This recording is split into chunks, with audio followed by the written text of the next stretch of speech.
Alors bonsoir à tous, nous sommes réunis ce soir pour l'ouverture de l'EndoStream 2025.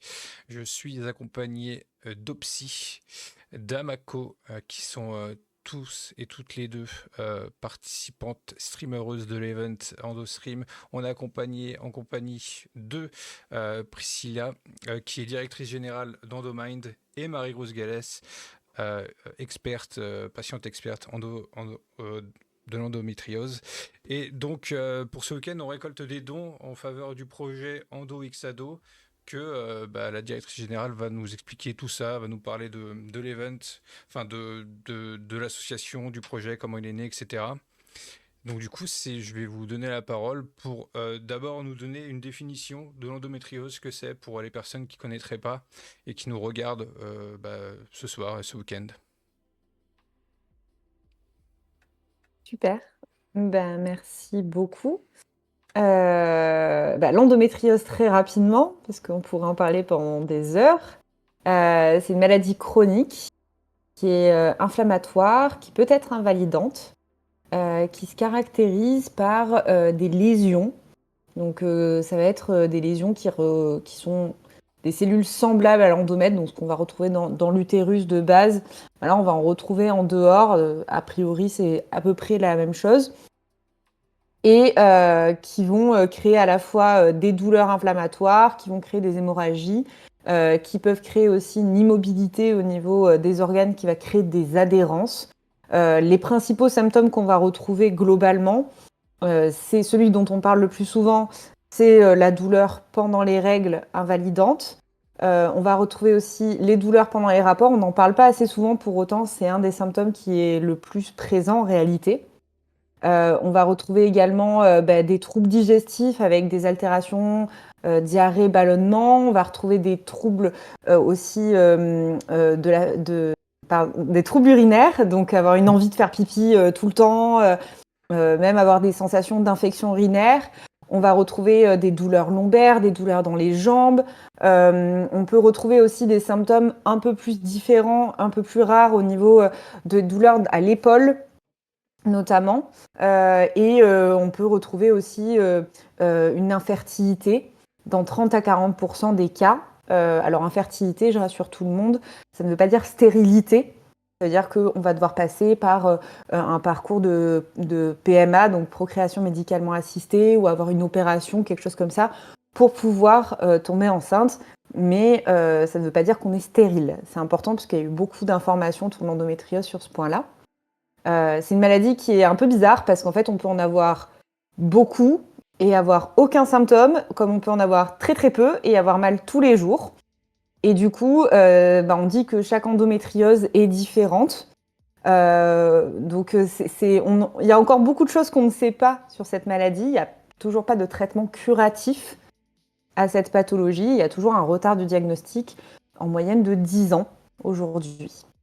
J'ai dit plein de trucs, mais je pense, Marie-Rose, tu peux compléter évidemment, parce qu'il y a plein d'infos encore à donner et que comme ça, on peut se partager le temps. Yep. Ah bah, je pense que on a déjà fait un bon tour. Alors forcément, pour ce qui est de la sexualité, je valide comme j'ai écrit en sexo, mais je crois que mon avis est un peu biaisé. Mais oui, on a fait un bon tour. Effectivement, c'est une maladie qui est protéiforme, donc c'est difficile de faire la liste exhaustive des symptômes, sachant que heureusement, on ne montre pas tous les symptômes, chaque cas est différent. Et puis les symptômes, c'est quelque chose d'évolutif dans le temps, mais bon, voilà, déjà on a un tableau de ce qui doit alerter et ce qu'il ne faut pas normaliser en fait. Ben merci à vous deux pour la définition, pour ceux qui ne savaient pas. Du coup, Priscilla, je te demanderais aussi de nous parler, pourquoi pas de ton parcours personnel jusqu'à avoir été chez Endomind, et ensuite après nous parler du projet Endo Xado qu'on défend cette année. Oui, pour me présenter rapidement, donc moi, j'ai été diagnostiquée à 21 ans, 22 ans, donc avec un retard de à peu près 7 ans, hein, ce qui est plutôt dans la moyenne. Euh, donc avec un parcours assez classique, hein, de patiente, c'est-à-dire des règles très douloureuses, des douleurs pendant les rapports, des troubles digestifs, et puis plus les années passaient, plus j'avais mal tout le temps en fait, et plus seulement pendant le cycle. Comme beaucoup de monde, j'ai reçu beaucoup de réflexions de la part des professionnels de santé. C'est dans votre tête, faites avec, il faut vous détendre pendant les rapports, ça va bien se passer, voilà, vous êtes une femme, c'est comme ça, vous allez souffrir. Donc voilà, j'ai vécu avec toutes ces informations jusqu'au jour où on m'a dit le mot endométriose sans me poser de diagnostic, puisque là encore, c'est un parcours de combattant pour avoir une imagerie de qualité, c'est-à-dire de trouver le bon radiologue qui va pouvoir en fait, faire une imagerie et détecter la maladie, ce qui a pris encore 1 an et demi dans mon cas, donc qui a été très long. Et c'est très dur psychologiquement quand on passe une imagerie, qu'on est persuadé d'avoir la maladie et qu'on nous dit bah non, il n'y a rien. On se dit mais je suis folle, enfin c'est pas possible, qu'est-ce qui se passe? Moi malheureusement ça a eu beaucoup d'impact, puisque à 24 ans je me suis retrouvée en invalidité. J'ai dû, je venais de finir mes études et j'ai pas pu commencer à travailler puisqu'on m'a demandé du coup de me concentrer uniquement sur ma santé. Dans ce cadre-là, j'ai fait un diplôme universitaire pour me former en tant que patiente experte, me former à l'éducation thérapeutique également. Et du coup, j'ai intégré l'association Endomind. Et puis petit à petit, parce que j'ai réussi aussi dans mon parcours à aller mieux, parce que ça, c'est aussi un message clé dans l'endométriose, c'est que l'état de santé qu'on a à un instant T n'est pas celui qui définira toute notre vie. Il y a vraiment possibilité d'avoir une meilleure qualité de vie, d'améliorer sa qualité de vie et de pouvoir retravailler, de pouvoir accomplir ses rêves, etc. Pour ma part, j'ai même réussi à faire un tour du monde, j'ai réussi à pouvoir de nouveau travailler, donc c'est tout à fait possible, mais des fois, il faut beaucoup de temps et mettre en place beaucoup de choses en termes de traitement pour y arriver. Et du coup, ça fait depuis 2022 que je travaille pour Endomind, d'abord en tant que responsable des projets santé, que je vous présenterai en présentant l'association, et puis depuis 2023 en tant que directrice générale. Voilà. Ok. Du coup, maintenant, ouais, pour représenter le projet Endo Xado, tu nous as préparé quelque chose, donc je te Oui, laisse le faire. tout à fait. Je vais partager. Je vais juste le mettre en l'affichage correctement pour que ça soit parfait. Yep. Hop.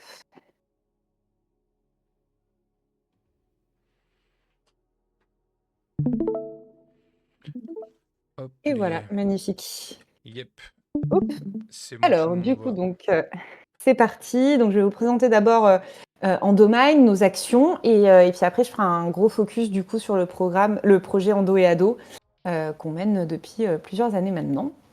Donc, qui on est? On a été créé en 2014, donc par deux personnes qui sont touchées par la maladie, qui avaient envie de faire une prise de conscience autour de l'endométriose, parce qu'à ce moment-là, en 2014, on n'en parlait pas vraiment. On peut se dire aujourd'hui que la prise de conscience, elle a fonctionné, puisqu'il y a un média par jour aujourd'hui qui parle d'endométriose. En 2014, s'il y avait un pauvre journal quelque part dans un village paumé qui en parlait, c'était une victoire. Donc il y a vraiment une évolution quand même importante là-dessus. On est plus de 90 bénévoles un peu partout sur le territoire. Et on est agréé par le ministère de la Santé et des Solidarités. On a une super marraine qui s'appelle Imani, qui est une chanteuse très chouette. En termes d'action, on va avoir des actions de sensibilisation au niveau du grand public. Donc, on va faire des conférences, des tables rondes. On va participer à des journées portes ouvertes aussi dans des hôpitaux. On va tenir des stands sur divers événements et à divers lieux. On va tenir aussi des groupes de parole. Et puis, on a 2 très gros événements, l'Endomarche et l'Endorun, dont je vais vous parler après. Alors là, au mois de mars, c'est le mois de sensibilisation à l'endométriose. Donc, on a beaucoup, beaucoup d'événements. Donc n'hésitez pas à regarder sur notre site, on a la liste de tous les événements si ça vous intéresse. D'ailleurs, il y a une commande point d'exclamation Endoman qui est disponible sur toutes les chaînes normalement où vous aurez du coup les liens vers leur réseau. Voilà, excuse-moi, je t'ai coupé, Ouais, mais c'est super, j'adore Discord, c'est trop pratique. Du coup, l'Endomarche, c'est un événement qu'on organise depuis maintenant, depuis 2014. En fait, c'est une marche mondiale donc, qui est organisée dans 60 pays dans le monde. On est les organisateurs officiels pour la France. C'est vraiment le but, c'est de se rejoindre. C'est une marche de sensibilisation et de revendication. Hein, donc, on est sur une manifestation. Ça fait un bien fou de se retrouver entre personnes touchées par la maladie, entre proches aussi touchés par la maladie, de pouvoir échanger et de pouvoir crier un peu nos revendications. Donc c'est un grand événement annuel. Cette année, il a lieu le 29 mars à l'Hôtel de Ville à Paris. Et tous les ans, on organise aussi des conférences le matin et la marche l'après-midi. On organise aussi l'Endorun, donc cette fois qui a lieu au mois de novembre, ça fait depuis 2018. Donc en fait, on a mis en place une course pour lever des fonds pour la recherche, puisque ça n'existait pas de course spécifiquement pour l'endométriose. On a fait d'abord des éditions en présentiel, puis après il y a eu un petit truc qui s'appelle le Covid qui nous a demandé de nous remettre en question. Et on est passé avec une édition digitale, mais ce qui a hyper bien fonctionné, puisque le principe c'est on prend un dossard et on a 2 semaines pour faire le challenge que l'on veut. Alors l'avantage c'est que si on n'a pas envie de courir, on n'est pas obligé, nous on ne vient pas vérifier, donc vous pouvez aussi faire du stream pendant 48 heures par exemple. Il n'y a aucun problème, ou voire ne rien faire du tout. Moi, ma grand-mère le prend tous les ans, elle ne fait rien. Mais elle contribue du coup à la recherche. Et depuis 2023, on a repris un événement présentiel plus la version digitale. Donc c'est assez chouette, ça permet un petit peu à tout le monde de pouvoir participer. L'année dernière, on a reversé 55 000 € à la recherche, c'était notre record. Et ça nous a permis, notamment en 2021, de créer la Fondation pour la recherche dans l'endométriose, qui est la première fondation, donc j'en parle juste après, la première fondation en France et en Europe dédiée à l'endométriose, qui est sous égide de la Fondation pour la recherche médicale. Donc voilà, le but c'est d'accélérer la recherche, faciliter le diagnostic, mieux comprendre l'endométriose et développer les traitements. Donc c'est une fondation qui se veut très inclusive dans le sens où on a à la fois un comité exécutif avec un panel très pluriprofessionnel de personnes. On va avoir également un comité scientifique de chercheurs du monde entier. Et on va aussi avoir un conseil consultatif de patients et aidants, donc des personnes qui sont touchées par la maladie ou qui sont aidants de personnes touchées par la maladie, et qui vont faire des retours aussi sur les priorités de recherche dont les patients ont besoin. Donc il y a déjà 13 projets qui ont été financés ou cofinancés. On a aussi des grosses actions de plaidoyer, donc on participe à de nombreuses actions auprès des instances depuis 2017, notamment avec la participation à l'écriture des recommandations de bonnes pratiques avec la Haute Autorité de Santé, alors qui sont en train d'être mises à jour par ailleurs. En 2019, on a commencé à travailler sur les filières de soins avec l'ancienne ministre Agnès Buzyn, puis il y a eu le Covid, donc ça a encore une fois tout mis un peu de côté. Et en 2021, on a participé à l'écriture du coup de la stratégie nationale de lutte contre l'endométriose, qui a été lancée en 2022 par Emmanuel Macron. Et depuis, on fait partie du comité de pilotage de cette stratégie. Donc on est en lien avec 7 ministères en tout. Enfin, maintenant, on ne sait plus combien il y en a vraiment parce qu'il y en a qui ont fusionné. Mais on est en lien avec tous les ministères qui font partie de la stratégie, avec la Haute Autorité de Santé, avec les agences régionales de santé, avec la CNAM, pour mettre en place cette stratégie, pour s'assurer toujours que ça va dans le sens des malades et pas pour d'autres intérêts économiques qu'il pourrait y avoir. Donc vraiment, on est toujours très présent là-dessus. C'est pas toujours facile, mais c'est important. Très rapidement, ce qui découle de la stratégie, parce que c'est important de l'avoir en tête, c'est qu'il y a des filières qui sont mises en place. Donc ça veut dire quoi? C'est qu'en fait, il y a des organisations de professionnels de santé, région par région, qui se mettent en place. Donc avec plusieurs recours, on va avoir le premier recours, c'est les médecins généralistes, les sages-femmes, on va avoir les gynécos de ville, etc., qui vont être formés à détecter l'endométriose et à prendre en charge quand on peut, que les symptômes sont assez faibles. Il y a un deuxième recours avec des médecins un peu plus spécialisés et enfin un troisième recours avec les chirurgiens. Le but, c'est de se dire que tout le monde n'a pas besoin de voir un chirurgien quand on a de l'endométriose, puisque c'est que 20% des malades qui vont être opérés un jour. Et pour autant, aujourd'hui, c'est ceux qui sont consultés quasiment systématiquement parce qu'on a envie de voir le grand professeur, le meilleur, etc. Donc, ce qui crée des temps d'attente hyper importants pour qu'au final, ils donnent un traitement qu'un médecin en ville pourrait mettre en place quand il est formé. Donc c'est un petit peu ce qui est en train de se mettre en place. C'est long, c'est compliqué, mais on commence à voir en tout cas une amélioration à ce niveau-là. Donc voilà, ça c'est si jamais ça vous intéresse ou si vous cherchez un professionnel de santé, puisqu'il y a des annuaires sur les sites de chaque filière de professionnels qui du coup sont agréés quelque part par la filière. On a d'autres actions de plaidoyer. On a notamment fait une grande campagne sur l'affection longue durée, qui est une aide sociale. On fait partie de France Asso Santé. On a mené plusieurs études depuis 2 ans maintenant sur la canicule et l'endométriose, sur les violences dans les soins, sur l'accès à l'ALD l'année dernière sur le diagnostic et là, beaucoup plus récemment, puisqu'elle va sortir la semaine prochaine, une étude sur l'impact de l'endométriose sur la vie conjugale et sexuelle et notamment sur la dynamique de couple.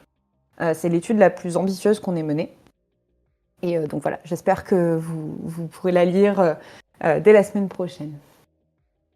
Alors, nos projets santé, on a 3 grands projets santé dans l'association.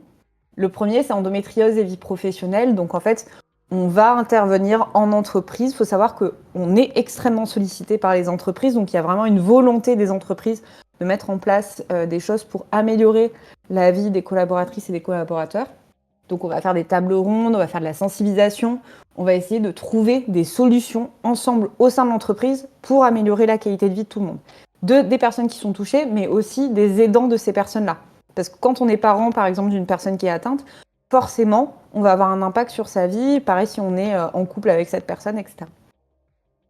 On a aussi un autre projet autour du partenariat soignant-soigné. Donc ça, c'était ma casquette patiente experte, puisque l'idée du patient expert, c'est vraiment de pouvoir apporter l'expérience patient aux soignants en leur expliquant, en fait, c'est quoi le vécu avec la maladie, pour qu'eux améliorent leur pratique en prenant en compte le vécu des malades et surtout les priorités aussi des malades, ce dont ils ont besoin. Parce que forcément, eux, ils ont un point de vue très médical, ils ne se rendent pas forcément compte des priorités de la vie du quotidien. Donc notamment, on va accompagner les soignants dans les formations.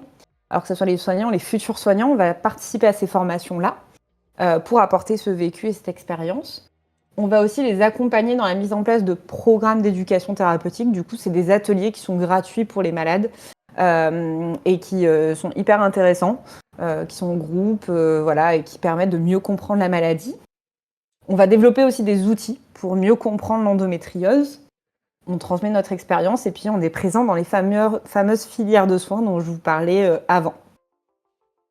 Donc ça, c'est les programmes d'éducation thérapeutique. Alors comme vous voyez, il y a des trous dans la raquette.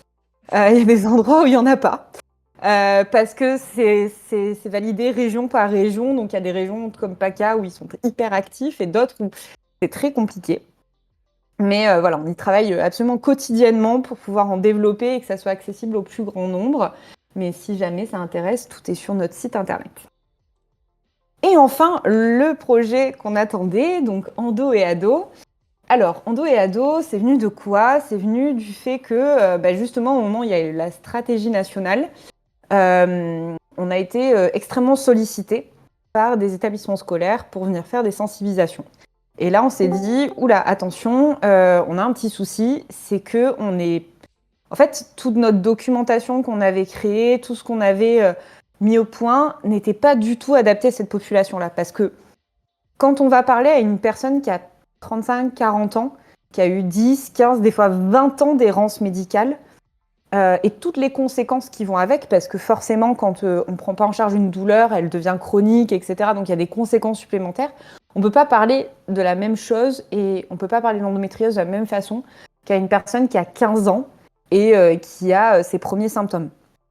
Donc, on s'est dit, il y a vraiment un sujet à ce niveau-là. L'autre sujet qui nous a interpellés, c'est qu'on se rendait compte aussi que, en fait, on a voulu faire beaucoup de bruit avec la maladie, ce qui était très bien.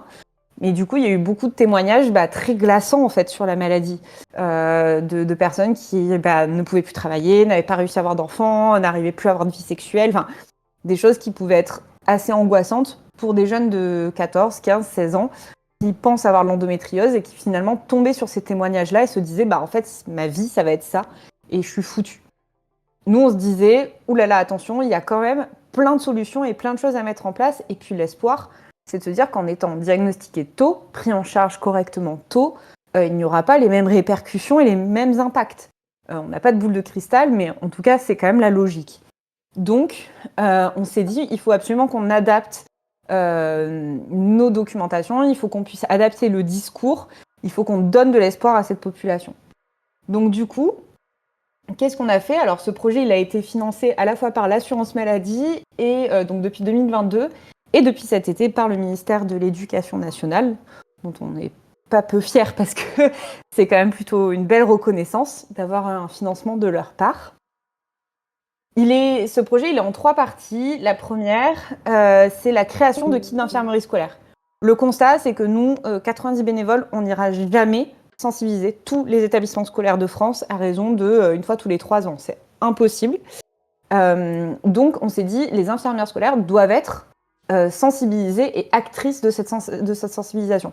Je le dis au féminin parce que c'est vrai que c'est quand même une grande majorité de femmes qui sont infirmières scolaires, même s'il y a quelques résistants parmi elles.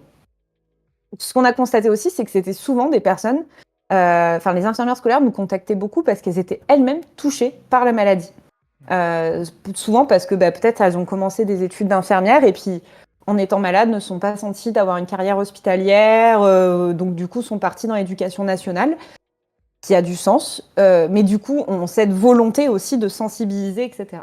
Donc on a créé ces kits dans lesquels on va retrouver des flyers. Après, je vais vous les montrer un peu plus largement. On va retrouver des flyers, des livrets, des affiches. On a aussi créé du coup une campagne de sensibilisation sur TikTok. On a bien compris que, déjà Facebook, on était has-been, clairement. Instagram, on commençait à être pas vraiment sur la bonne tranche d'âge. Donc on a vite compris que TikTok, c'était vraiment un moyen de communication hyper important. Et quand on tapait endométriose, on voyait beaucoup de vidéos de jeunes filles qui se roulaient par terre, qui avaient super mal au ventre, des trucs assez angoissants et pas assez de messages positifs. Donc nous, on est allé chercher finalement des gens qui avaient aussi des belles histoires avec la maladie, des chefs cuisinières étoilées qui ont de l'endométriose, des coachs sportifs, des personnes qui avaient des carrières qu'on penserait jamais pouvoir mener avec une maladie chronique et qui pour autant ont réussi. Donc pour avoir aussi leurs conseils de comment elles ont pu, elles, réussir à mettre en place des choses pour arriver là où elles sont arrivées, pour que toutes les personnes qui sont atteintes d'endométriose se disent en fait c'est possible, si j'ai des rêves, je peux les réaliser, il y a des adaptations à faire mais je peux les réaliser. La dernière partie... Ah, vas-y, dis-moi si tu as des questions. Je vais te couper vite fait pour dire aussi que dans le chat, il y a le point d'exclamation EndoXado et vous avez le lien pour les agents nationaux scolaires où ils peuvent du coup faire des demandes pour les fameux kits dont Priscilla parle. Tout à fait. Et sur le dernier point, c'est du coup de développer des programmes d'éducation thérapeutique que j'expliquais un petit peu avant, spécifiquement pour les ados, où du coup, en fait, c'est des ateliers où on ne les mélange pas avec les adultes parce que, encore une fois, on n'aborde pas les choses de la même façon. Et surtout, on va faire des ateliers mixtes avec les parents ou un tuteur, un proche, parce qu'on se rend compte que, en fait, eux sont tout aussi paumés, généralement, parce qu'on leur donne très peu d'informations en consultation. Donc, ils vont être très angoissés, que cette angoisse, en fait, elle se répercute aussi sur leurs enfants. Donc, c'est hyper important que les parents soient informés au mieux sur la maladie. Du coup, je reviens un peu sur chaque élément. Les kits, donc, ils sont composés notamment d'affiches.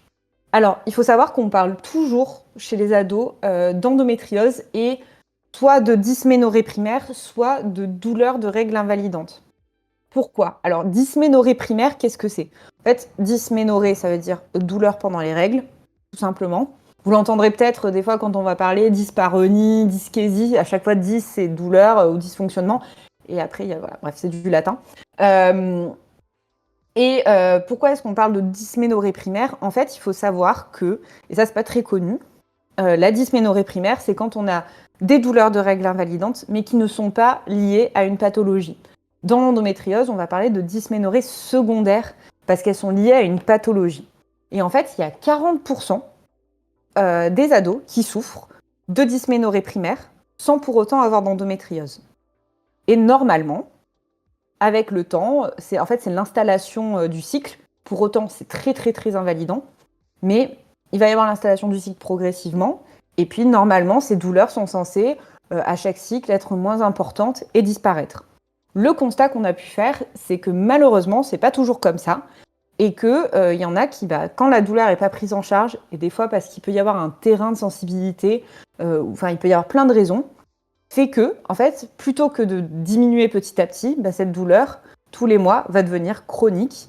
Et on va retrouver les mêmes mécanismes que dans l'endométriose, puisque en fait, la chronicisation de la douleur dans l'endométriose, c'est juste le fait que la douleur, elle revienne constamment. Du coup, ça fout en l'air le système nerveux. Il va se passer plein de mécanismes dans le corps. Et avec la dysménorrhée primaire, ça va être pareil. Le souci, c'est que c'est des personnes qu'on retrouve, nous, aujourd'hui, qui ont 30-35 ans, qui sont persuadées d'avoir de l'endométriose, puisqu'elles ont tous les symptômes, et il n'y a rien. Mais des fois, c'est des personnes qui vont passer par l'opération, etc. Et on ne retrouve rien. Et du coup, pour elles sont folles. Elles se disent, c'est sûr, je suis folle, parce qu'en plus, la prise en charge de la douleur chronique en France, honnêtement, c'est pas terrible. Donc du coup, il n'y a pas grand monde qui les écoute et qui les prenne en charge. Et donc, il y a une urgence de se dire que les ados, il faut les sensibiliser à l'endométriose, mais aussi à la dysménorrhée primaire pour s'assurer que si on souffre de dysménorrhée primaire, il y a des choses à faire pour prendre en charge la douleur et que la douleur ne s'installe pas. Je suis désolée, je parle beaucoup, je dis beaucoup de choses, mais c'est un peu technique. Et surtout, le truc, c'est qu'aussi, le diagnostic à l'adolescence est extrêmement compliqué à poser.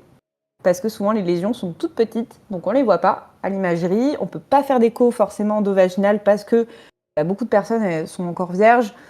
Et puis, c'est quand même un peu traumatisant l'écho endovaginal, donc on n'y va pas forcément. Et en fait, on ne voit pas très bien les choses. Donc, on n'arrive pas à poser un diagnostic et il y a ce point d'interrogation. Donc, en fait, le message clé, c'est de dire, si vous avez mal, qu'il y ait une lésion d'endométriose ou pas, la douleur, elle doit être prise en charge. Le symptôme, il ne peut pas rester comme ça, il faut toujours que ça soit pris en charge. Et puis, on essaiera de poser le diagnostic le plus tôt possible, si c'est possible, sans être trop invasif. Donc, du coup, on a ces 3 affiches-là, avec quand même des messages un peu encourageants sur le fait qu'on n'est pas seul, il existe des solutions, consulter peut tout changer. On a aussi mis en place une échelle de la douleur pour que ça soit plus facilitant aussi en consultation à l'infirmerie d'arriver à se localiser par rapport à l'intensité de la douleur qu'on ressent. On va retrouver des flyers 3 volets. En fait, c'est des flyers qui sont vraiment à destination de tout le monde parce qu'on s'est rendu compte qu'il y avait aussi des personnes qui ne sont pas concernées par la maladie mais qui se posent beaucoup de questions. Parce que des fois, ça va être la personne avec qui ils sont en couple, ça va être leur maman, ça va être une sœur qui potentiellement est touchée. Donc, ils se posent des questions. Donc, on a fait ces flyers-là qui sont un peu plus générales pour tout le monde. Et puis, on a fait des livrets pour les personnes qui se sentiraient concernées, donc qui exposeraient des symptômes, voire qui sont déjà diagnostiqués. Où on revient encore une fois sur cette question d'endométriose, dysménorrhée primaire, où on va essayer de parler des solutions qui peuvent exister. Et c'est des flyers qu'on adapte région par région pour orienter vers la filière régionale. Et les retours qu'on a eus sont plutôt très bons à ce niveau-là. On a aussi créé des présentations clés en main pour les infirmières. Et puis pour nous, quand on va sensibiliser, parce qu'on en fait quand même des sensibilisations. L'idée, c'est de faire des trucs qui sont interactifs parce que les jeunes, il faut les stimuler. On ne peut pas juste faire une présentation comme je suis en train de vous faire actuellement. Ça peut vite endormir, mais du coup, l'idée, c'est de les stimuler. Donc là, on a un FAQ qu'on fait sur des classes de moins de 30 élèves, où vraiment on va poser des questions. On a une info-intox qu'on a déjà fait entre 30 et 300 élèves, qui marche super bien. Et en vrai, ils ont plutôt juste sur les réponses, donc c'est assez encourageant sur cette nouvelle génération. Après, on a une présentation plus générale sur l'endométriose qu'on reprend toujours après soit le FAQ, soit le info-intox. Et donc ça, on les envoie aussi aux infirmières pour qu'elles puissent y avoir accès et organiser elles-mêmes des sensibilisations. Il faut savoir que tout a été co-construit à la fois avec une équipe pluridisciplinaire de professionnels de santé et aussi avec un groupe d'ados qui étaient concernés par la maladie. Pour s'assurer d'une part que ça répondait vraiment à toutes les questions, que ça soit validé scientifiquement. Et puis on avait aussi une stagiaire en com qui a fait toute une étude de cas pour voir les formes, les couleurs qui parleront le mieux à cette tranche d'âge, etc. On a vraiment travaillé le truc en fonction. Donc ils sont distribués gratuitement à toutes les infirmières scolaires. À chaque fois, ils sont déjà constitués, on les envoie déjà tout prêts. Il y a juste un questionnaire de satisfaction qu'on envoie quelques mois plus tard pour avoir un peu des retours et adapter. Et puis on envoie les présentations par mail. Alors juste, ça c'était... là, on attend des nouveaux retours des infirmières, mais les premiers retours qu'on avait eus, donc on avait envoyé à 250 infirmières, on a eu 23 réponses. Ce qui est plutôt cohérent, c'est 10%. La satisfaction, c'est à peu près ça. Mais du coup, il y avait pour 91,3% des infirmières qui ont indiqué que c'était pertinent, voire très pertinent, que ça a vraiment aidé à mieux comprendre la maladie et que c'était utile et très utile dans le cadre de leur travail et que l'appropriation était facile pour plus de 80% d'entre elles. Elles ont aussi indiqué des changements, notamment sur enfin, elles avaient la possibilité de donner plus d'explications à l'infirmerie, parce qu'il faut savoir qu'il y a des régions qui ont commencé à former les infirmières scolaires à l'endométriose, mais elles sont reparties, elles n'avaient rien, elles n'avaient pas de documentation. Donc en fait, dans la pratique, c'était super difficile de remettre en pratique ce qu'on a appris sur une journée ou une demi-journée. Donc là, d'avoir de la doc, ça leur permettait vraiment de mieux pouvoir expliquer les choses. Le fait aussi de donner de la documentation, ça permettait de se rendre compte que les parents avaient une meilleure considération de la douleur de leurs enfants. Parce que du coup, c'était pas juste « Ah, l'infirmière m'a parlé d'un truc ». Là, c'est j'ai une documentation avec le logo assurance maladie. Enfin, ça valide un peu aussi ce qui est dit. Et puis surtout que la prise de rendez-vous, du coup, était beaucoup plus rapide parce que ça orientait aussi vers les professionnels formés. On trouvait que c'était beaucoup plus simple. Et puis que elles ont pu sensibiliser tous les genres au sein de l'établissement à cette question-là. Là, actuellement, voilà où est-ce qu'on en a pu en distribuer, parce qu'on a fait aussi en fonction des partenariats qu'on avait. Faut savoir qu'on en a en Île-de-France qui sont arrivés très récemment, donc on va pouvoir commencer à en distribuer, mais en tout, on a 160 400 flyers qui sont partis, 16 540 livrés, plus de 4 388 affiches échelle de la douleur, et en tout, ça fait 797 kits distribués. Alors, à l'échelle de tous les établissements scolaires de France, c'est très peu, mais c'est très long à faire. Donc voilà, mais petit à petit, on y arrive. Sur la campagne qu'on fait sur les réseaux sociaux, on a eu des assez bons résultats parce qu'on a eu un nombre de vues de publication de 95 000. En tout, 76 000 spectateurs uniques. Donc c'est plutôt chouette. Alors le nombre d'abonnés gagnés, il est de 1211. C'est pas beaucoup, mais on était parti vraiment très bas. Et voilà, on a vraiment mis en place des interviews, alors des fois avec aussi des professionnels de santé, des kinés par exemple, qui expliquent la pratique, pourquoi est-ce que c'est intéressant. Et puis voilà, des personnes qui ont eu des parcours assez sympas. Puis aussi, des fois, rappeler juste les symptômes, rappeler qu'est-ce qui peut aider à aller mieux. Et sur les programmes d'éducation thérapeutique, pour moi, il n'y en a que 3 sur les ados. Alors, comme vous aviez vu sur les adultes, déjà, il n'y en avait que 21 parce que ça met du temps à se mettre en place, c'est compliqué. Sur les ados, c'est aussi très, très compliqué parce qu'il faut trouver le bon horaire, il faut trouver la bonne période dans l'année. Et puis, en fait, les pros de santé, ils ont un peu peur de se retrouver face à cette population-là. Donc, voilà, ils ont du mal à se lancer, mais petit à petit, on est en train de le faire. Donc, on a 3 déjà qui se sont lancés depuis cet été. Donc, 2 en PACA, 1 en Occitanie. Et puis là, on continue à travailler pour en lancer d'autres. Mais on a eu des excellents retours de ces 3 programmes déjà.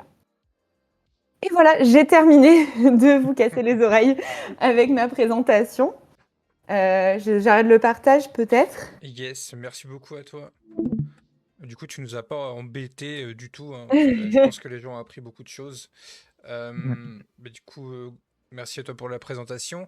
Maintenant aussi, j'aimerais bien que Marie-Rose prenne la parole pour, pourquoi pas, en parler aussi du sujet, amener ce qu'elle a pu apporter, elle, de son côté, avec ses bouquins, puisque c'est vrai que j'ai omis de le dire, j'ai parlé de patiente experte, mais Marie-Rose Gallet, c'est aussi une autrice qui a fait plusieurs livres sur le sujet, dont un livre, si je me souviens bien, si je dis pas de bêtises, endo et ado aussi. Alors, il s'appelle, ouais, Endométriose, poser tes questions, mais ouais, l'idée, c'est exactement ça. Effectivement, bah ouais, c'est parti de ce constat où, en fait, on diagnostique de plus en plus tôt, mais sans fournir plus d'informations. Donc, c'est déjà pas top top de se retrouver lâché dans la nature à 27 ans, donc à 17, c'est pas forcément plus sympa. Et du coup, moi, je voulais donner des supports, mais en même temps, tu sais, avec un constat c'est que, enfin, là j'ai plus 17 ans, et puis même sans ça, je veux dire, avoir 17 ans aujourd'hui, c'est pas avoir 17 ans avant.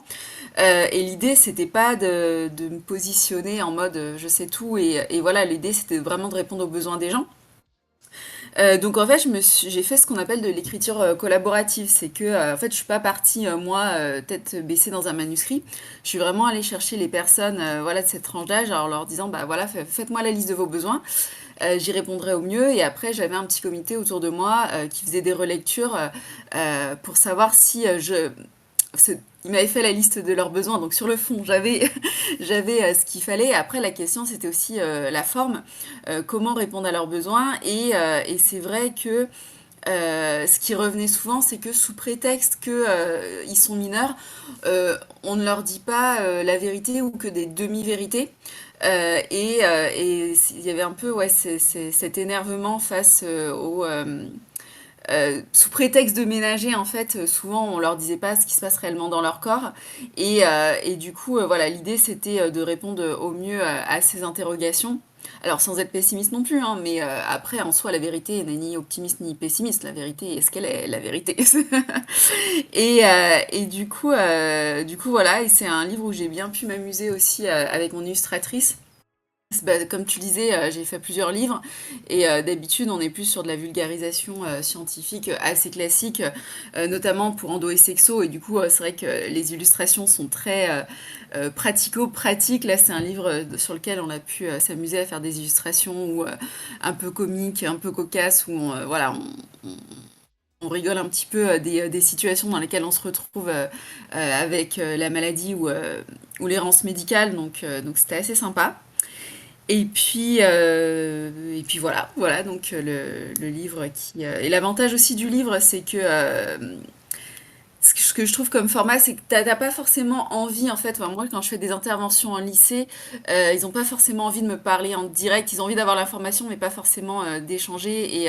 Et le livre, ça te permet, voilà, d'aller chercher ce dont tu as besoin, sans forcément te confronter à un adulte, ce que t'as pas forcément envie de faire sur quelque chose qui est déjà intime et autre.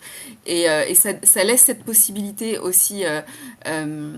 Ça laisse une certaine autonomie. Ça fait très Montessori ce que je dis, mais ça laisse aussi une certaine autonomie aux ados et je trouve ça cool parce que c'est leur corps, c'est leur santé et l'idée c'est pas de les mettre voilà un peu sous tutelle ou autre, mais plus de leur permettre d'être acteurs. Donc le format marche bien dans cette optique.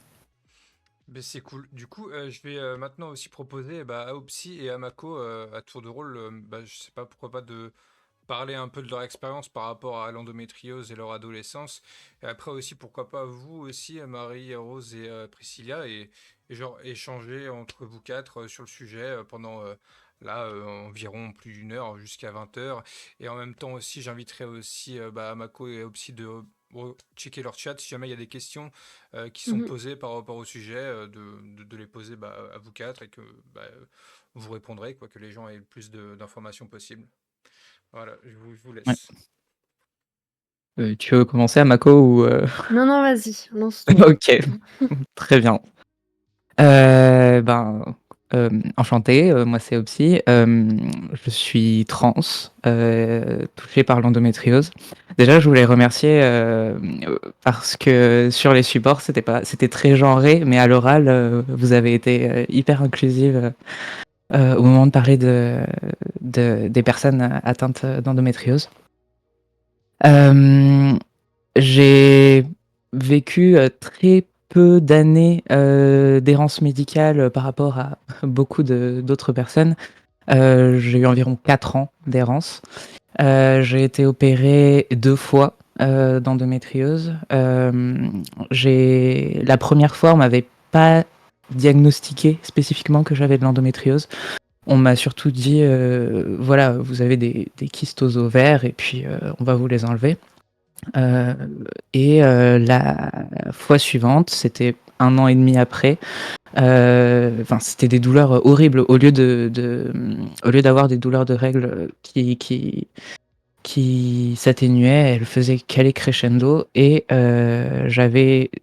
j'ai enfin eu un diagnostic après une IRM. C'était de l'endométriose profonde et des endométriomes, du coup. J'ai eu des complications aussi pendant les opérations. Enfin, tout n'apparaissait pas sur l'IRM, donc du coup, ils ont découvert d'autres trucs pendant l'opération. Mais tout s'est bien passé. Suite à la deuxième opération, j'ai eu une pilule, du coup, pour atténuer les douleurs, qui m'a énormément aidé. Ça a été magique. Et depuis, je n'ai plus besoin d'opération. Donc la dernière opération, c'était en 2021. J'ai plus besoin d'opération. Mais entre-temps, du coup, j'ai commencé aussi ma transition hormonale. Et venait la question de, à un moment donné, il va falloir que j'arrête cette pilule. Je ne l'ai pas encore arrêtée. Je suis à 10 mois de, de transition et c'est ok, qu'est-ce qui va se passer quand je vais arrêter la pilule? Est-ce que les douleurs vont reprendre? Et en fait, je m'étais renseignée un peu et j'ai vu qu'il y a des retours de pas mal de personnes trans masculines qui disaient qu'en fait, la prise de testostérone avait atténué les douleurs de l'endométriose et je trouvais qu'on n'en parlait pas assez justement. Et je voulais aussi vous demander votre avis par rapport à ça parce que il y a aussi une idée de techniquement, ce sont les femmes qui sont touchées de l'endométriose, on va dire.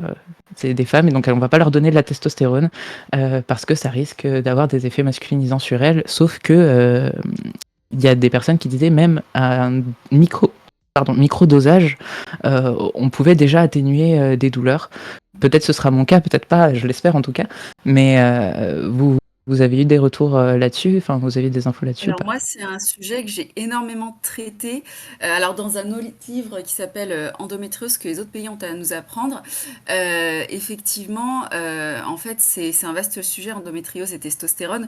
Le seul, en fait, très souvent, enfin, la quasi-totalité du temps, on détourne en fait des molécules d'autres maladies, mais le seul traitement qui a vraiment, vraiment, vraiment été développé pour l'endométriose, c'était dans les années 70, le danazol, qui était un androgénique qui existe toujours mais qui n'est plus prescrit. Alors à titre aussi, parce qu'en fait ça fonctionne comme la pilule, c'est des hormones qu'on donne via le foie, enfin via le système digestif en fait, avec le foie qui doit ensuite gérer les hormones.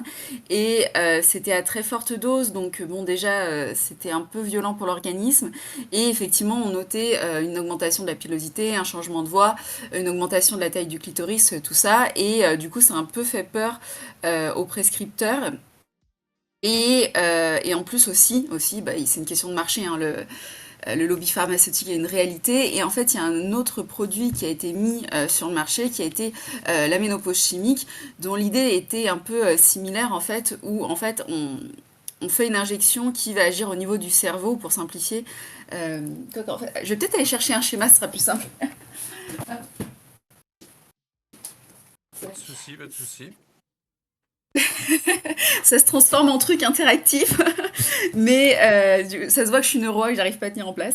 Et du coup, en fait, on agit au niveau du cerveau pour que les ovaires cessent la production de progestérone et d'œstrogène, mais ils continuent de produire la testostérone, en fait. Et c'est pour ça que des fois, d'ailleurs, on se retrouve avec potentiellement une alopécie androgénique quand on fait ce genre de traitement. Voilà, en fait, donc voilà, ça joue comme ça au niveau du cerveau, et la caméra n'est pas dans le bon sens. Mais du coup, c'est ce livre-là que les autres pays ont à nous apprendre. Ouais, il faudrait un miroir, mais en fait, voilà, on agit comme t'inquiète pas, ça. on le voit dans le bon sens, nous, Ça donc va? tu peux y aller. Ok. C'est pas inversé, quoi, ce que je veux Oui, dire. oui, pour nous c'est Non. bon. Pour toi, oui, Ok. mais pour nous c'est bon. Ok. Et du coup, voilà, donc c'est le fonctionnement. Et en fait, il y a aussi, c'est toujours pareil, en fait, les labos pharmaceutiques vont envoyer les commerciaux auprès des soignants en leur disant non, mais on a un médicament de nouvelle génération, c'est ça. Mais en fait, le mécanisme est similaire. Et effectivement, du coup, plus récemment, on a les personnes trans qui nous font part de leur retour. Alors après, les études qu'on trouve malheureusement, de fait, c'est sur des très petites cohortes. Et c'est toujours compliqué, en fait, d'avoir des résultats probants quand on est sur des petites cohortes. Souvent aussi, les études qu'on trouve, c'est de manière rétrospective, donc c'est en étudiant les dossiers, donc c'est pas forcément ce qu'il y a de plus tangible comme preuve. Mais effectivement, voilà, on a des personnes qui peuvent être soulagées via la testostérone. Et effectivement, enfin, de manière générale, enfin, c'est très centré en fait, l'endométriose. Il y a ce que j'appelle Barbie a de l'endométriose, quoi. On a cette image que si on a de l'endométriose, on est une femme hétérosexuelle, cisgenre, mariée, qui veut un enfant mais qui arrive pas à en avoir, mais qui finit quand même par en avoir un pour avoir un happy end. Ce qui est assez exaspérant, et c'est vrai, et je l'ai pas dit tout à l'heure, mais c'est aussi le premier livre, donc Endométriose, poser tes questions, le premier livre qui est en écriture inclusive. Alors moi, ça me semble naturel. Mais mes premiers manuscrits étaient en écriture inclusive. Et honnêtement, ma maison d'édition, elle s'en battait les ovaires avec une raquette en bois. Le truc, c'est qu'en fait, quand je faisais des bêta-lectures, quand je m'adressais aux trentenaires, enfin, parce que du coup, j'ai une communauté qui est quand même à peu près à mon image, en fait, les trentenaires se mélangeaient les pinceaux et comprenaient plus. Et en fait, je me suis permis enfin de faire de l'écriture inclusive quand j'ai visé les 15-25, où là, j'avais pas besoin d'expliquer, enfin, c'était assez naturel pour eux comme pour moi, donc ça passait. Mais c'est vrai qu'il y a ce problème, il y a ce problème dans l'endométriose qu'on a du mal à voir, mais c'est aussi pareil pour les personnes racisées. Il y a énormément de retard de diagnostic, le racisme au sein des consultations, et de manière générale, le manque de représentativité. Quand on cherche endométriose, on va tomber sur une femme blanche, quoi. Et c'est vrai que c'est très compliqué de faire ouais, c'est de sortir de ce cliché de Barbie a de l'endométriose, quoi. Comme en plus, dans l'imaginaire collectif, c'est une maladie qui est liée à la féminité. Alors on sait toujours pas ce qu'est la féminité, hein. J'adore, j'adore quand les gens commencent là-dessus à me dire, et du coup, c'est quoi? Erreur 404. Et, du coup, on a beaucoup de mal de sortir de cette image de Barbie a de l'endométriose. Et j'avoue que des fois, c'est assez exaspérant parce que c'est pas la réalité, en fait, tout simplement. Et c'est une vision qui est projetée sur nous de la maladie, mais qui est à milieu de ce qu'on vit, quoi. Merci. Juste pour rebondir aussi sur ça, alors effectivement, enfin, je suis assez d'accord sur ce qu'a dit Marie-Rose sur la question de la testostérone, puisque nous, c'est les mêmes retours qu'on a en fait. Enfin, on a beaucoup de questions là-dessus, mais quand on regarde la littérature, il n'y a pas grand-chose. Mais c'est toujours pareil, hein, c'est pas parce que c'est pas dans la littérature que ça n'existe pas et que ça ne fonctionne pas. Ça marche pour plein de trucs.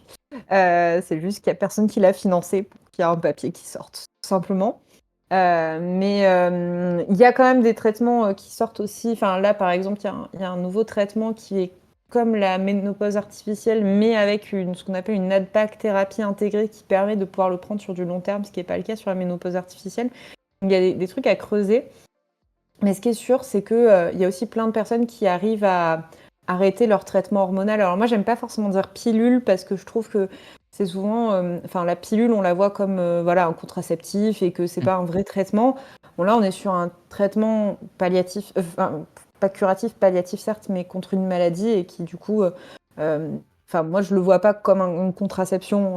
Enfin et je trouve que c'est important aussi de pouvoir l'expliquer comme ça parce que sinon, bah en fait on a tendance à se dire que ça sert à rien, alors que bah, dans certains cas, ça peut aider. Le tien, par exemple, puisque tu te sentais beaucoup mieux.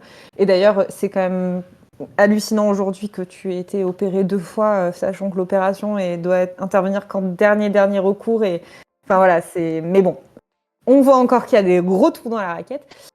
Mais du coup, sur l'arrêt du traitement hormonal, et ça c'est un truc qu'on voit aussi sur des personnes soit qui veulent arrêter parce que marre de prendre des hormones ou changement de vie, ou parce que les personnes veulent un enfant aussi. Ça c'est aussi des grandes questions de se dire comment je vais faire en fait quand je suis bien sous traitement hormonal pour vivre sans.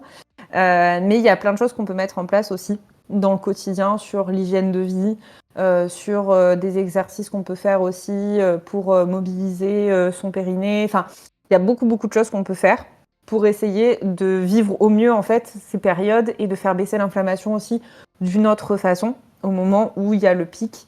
Voilà, et de gérer de cette façon-là, et puis surtout de prendre les bons traitements antidouleurs au bon moment. Parce que, par exemple, ça sert à rien de prendre un anti-inflammatoire tout le mois. Il faut le prendre que quand on a ses règles. Enfin, c'est des petits trucs comme ça, mais c'est hyper important de l'avoir en tête. Mais du coup, voilà, il y a quand même des choses à faire à ce niveau-là. Mais en tout cas, merci pour ton témoignage parce que je trouve que c'est inspirant. Et nous, on trouve que justement, on a du mal, même dans nos études, à avoir plus de représentativité. Là, par exemple, l'étude sexo qu'on a menée, elle est très hétéronormée, mais parce qu'on a eu 1152 répondantes. Et en fait, c'est 1500. Enfin, dedans, il y avait, je crois, 2 personnes qui étaient dans des relations homosexuelles et toutes les autres étaient dans des relations hétérosexuelles. Et du coup, c'est frustrant parce qu'on était là, on disait, mais on a envie de mettre en avant plus de représentativité. Et c'est des communautés qu'on n'arrive pas forcément toujours à toucher. Et c'est pas forcément évident, mais parce que aussi mis de côté par le médical, mis de côté par plein de choses. Enfin bref. Donc il y a encore beaucoup de boulot là-dessus, ça c'est évident. Merci pour vos réponses. Bah, du coup, Opsi, si tu veux encore parler par rapport à toi, sinon Mako peut le faire. Ensuite, après, n'hésitez pas vraiment à échanger. Vraiment, vous quatre, pas vous couper la parole entre guillemets, mais genre vraiment échanger autour du sujet, n'hésitez pas, hein. Ouais. Bah, pense que j'ai à peu près fait le tour de mon côté. Tu peux y aller, Amako, si tu veux. Ok, et du coup, moi, j'ai attendu peut-être 8 à 10 ans avant d'être diagnostiquée. J'ai toujours eu des règles très douloureuses.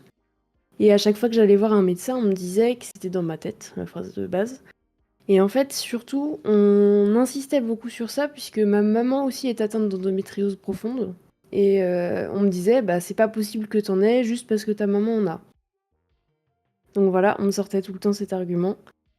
Pourtant, je suis allée voir des soi-disant spécialistes de l'endométriose de ma région, donc on m'avait juste dit d'aller... Enfin, ils m'ont dit, tu prends mon livre et puis tu te débrouilles avec à la limite. Comme si c'était une solution à mon problème. Sachant qu'on ne voyait rien aux IRM, à tous les examens que j'ai faits, on ne voyait rien. Donc, il y a 2 ans, je suis allée voir un chirurgien et je lui ai dit, en fait, j'en peux plus. Donc, en fait, j'aimerais bien avoir... Enfin, j'ai dit, je suis persuadée d'avoir de l'endométriose. J'aimerais bien avoir une réponse, en fait. Je sais plus comment faire. Donc, j'avais besoin d'être accompagnée. Donc, il m'a opérée et effectivement, j'avais de l'endométriose, des lésions à plusieurs endroits.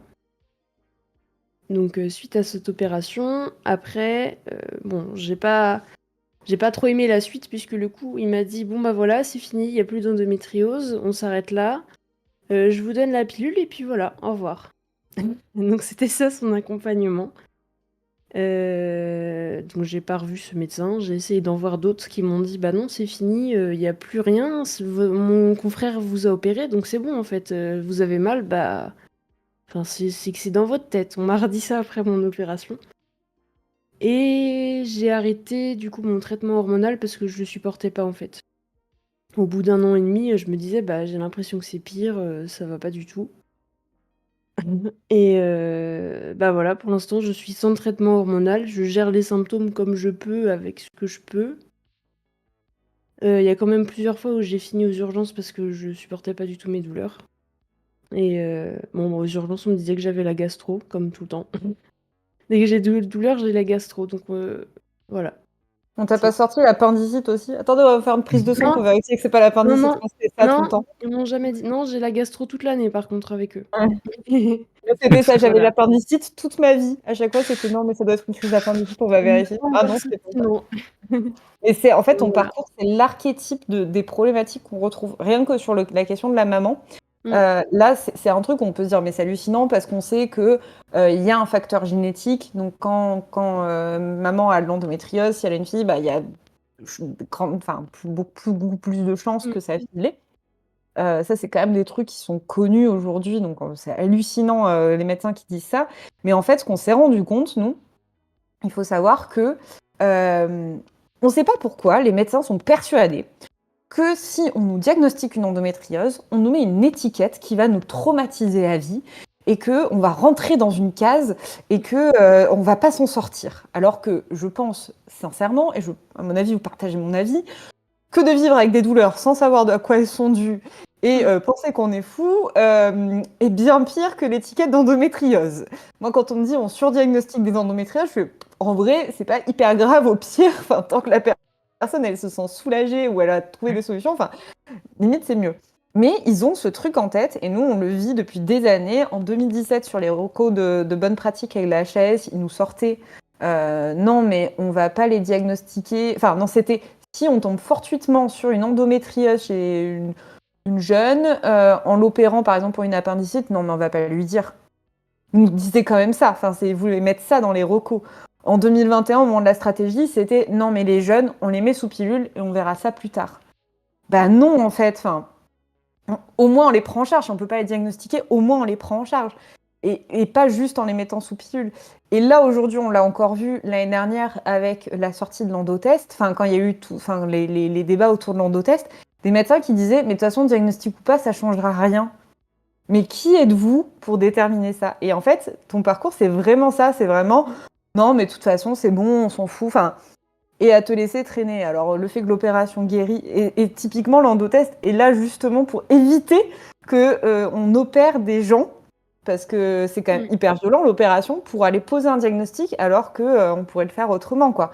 Mais ça m'énerve en fait quand j'entends ce genre de parce que je me dis qu'il y a encore trop de travail, c'est pas possible. Mais c'est affligeant en fait. C'est vraiment affligeant de se retrouver face à des situations comme ça et non, l'opération ne guérit pas de la maladie. Mm. Et de toute façon, la maladie, elle est là tant qu'il y a des symptômes en fait. Enfin, t'es une lésion ou Non, pas mais qui en sont fait, encore là. on revient sur ce que je disais sur le concept de demi-vérité sous prétexte que t'es mineur. Mais en fait, déjà, je suis pas certaine que ce soit légal. Je vais faire ma juriste de base, mais en tant que juriste, tu vois, déjà, j'ai un petit tic de je suis pas certaine que ça passe. Et ensuite, comme tu dis, enfin, je vois pas en quoi tu peux aller mieux si on te cache une partie de la vérité. Et encore une fois, la vérité, elle est ni optimiste ni pessimiste. La vérité, elle est juste présente, en fait. Ouais. Elle est juste elle-même. Et en plus, je trouve que c'est retirer même carrément la possibilité d'aller mieux parce que c'est te retirer la possibilité de réagir et de mettre des choses en place en fait. Donc Et rien que mais ouais, d'accepter ta vie. Enfin, moi, nous, je leur dis à chaque fois, je fais, mais vous imaginez bien que quand on a le diagnostic, ça nous permet aussi de te dire, ah ben, je comprends pourquoi quand j'étais ado, j'avais telle douleur, pourquoi quand j'ai eu des rapports, j'ai eu mal. Enfin, et de comprendre en fait son histoire, tout simplement en fait, et de pouvoir l'accepter. Enfin, rien que ça, tu vois, de juste faire le cheminement pour pouvoir accepter ce qu'on a vécu mais après, et est-ce que du coup, qui on est. finalement ils ont cette idée d'étiquette parce que, enfin moi je le vois, j'ai pour pas échanger forcément souvent avec des soignants. Eux-mêmes me disent non mais de toute façon tous les trucs en hic c'est des étiquettes qu'on colle sur les patients, faut surtout pas faire ça et tout et moi je me souviens une fois une sage-femme j'avais répondu mais en fait c'est vous qui voyez ça comme une étiquette, c'est votre perception des choses et je pense qu'en fait la solution c'est pas de cesser de dire voilà machin il a telle pathologie ou machin il a telle pathologie mais vous arrêtez de le voir comme un stigmate et pour ça, ça demande un travail personnel. Après, quand on étudie l'histoire de la médecine, ce comportement, il est pas étonnant parce que c'est un fonctionnement qui est profondément ancré.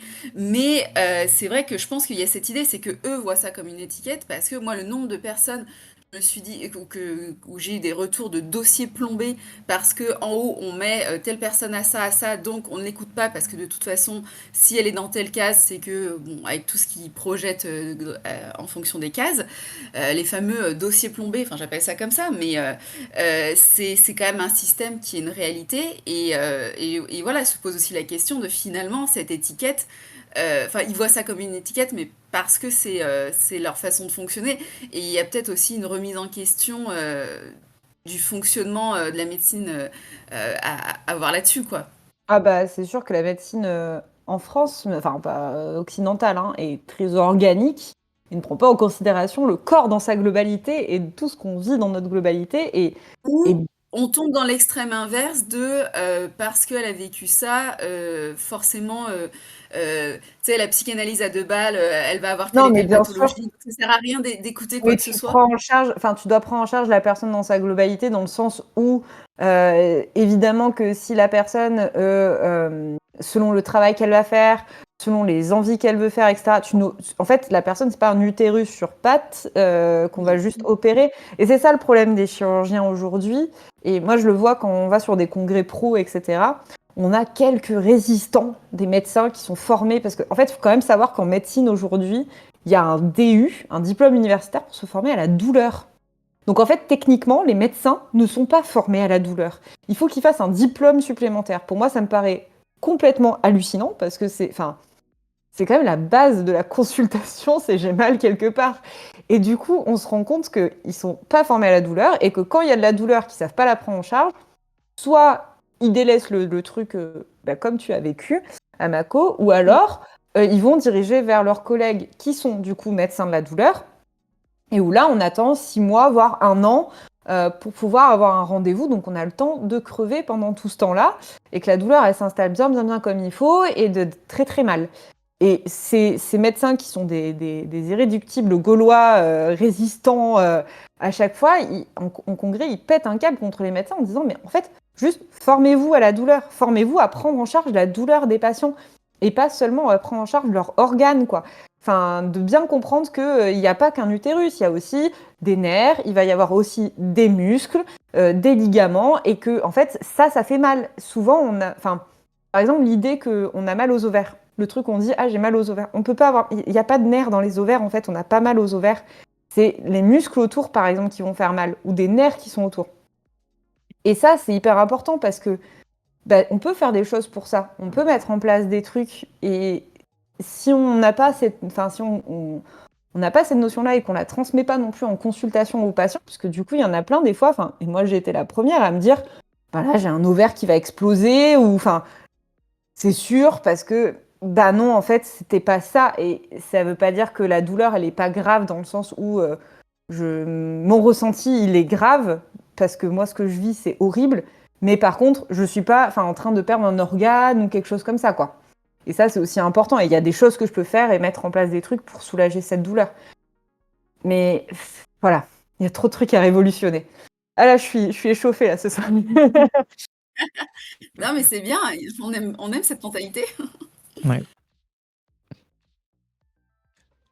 Du coup, si vous n'avez pas une idée là comme ça, il me vient une question. Est-ce que, c'est sûr même, mais est-ce que vous pourriez parler genre des difficultés genre avec l'endométriose pendant votre scolarité? Est-ce que ça a impacté vos études? Enfin, à peu près tout ça quoi. Genre, je pense que ça pourrait être intéressant si jamais vous avez des anecdotes ou des choses à raconter autour de ça. Ouais, moi... Tu veux parler? Ah non, pardon. Oh, non, Allez-y, vas-y. vous quatre, hein. Ok, enfin, je voulais demander à Mako, c'est surtout si tu avais terminé. Oui, c'est Oui, bon, aussi, ouais. j'ai Oui, Ah, tout ok. ce aussi, que ouais. j'avais à dire. Oui, non, pas de souci. Non, allez-y. Moi, oui, effectivement, j'étais à la fac, j'ai dû louper énormément de cours parce que juste je pouvais pas me lever, enfin, je pouvais pas marcher. Et je passais ma vie aux urgences avec les médecins qui me disaient ah, mais vous avez vos règles, c'est ça, en fait. Ou la fois où on a failli m'opérer et on m'a pas opéré et en me disant mais il faut bien mourir de quelque chose. Et c'était juste ça. Enfin, j'ai arrêté la fac à un moment donné. C'était pas à cause de ça, mais j'avais loupé beaucoup trop de cours en fait, et j'arrivais pas à me mettre à jour et j'ai arrêté en fait.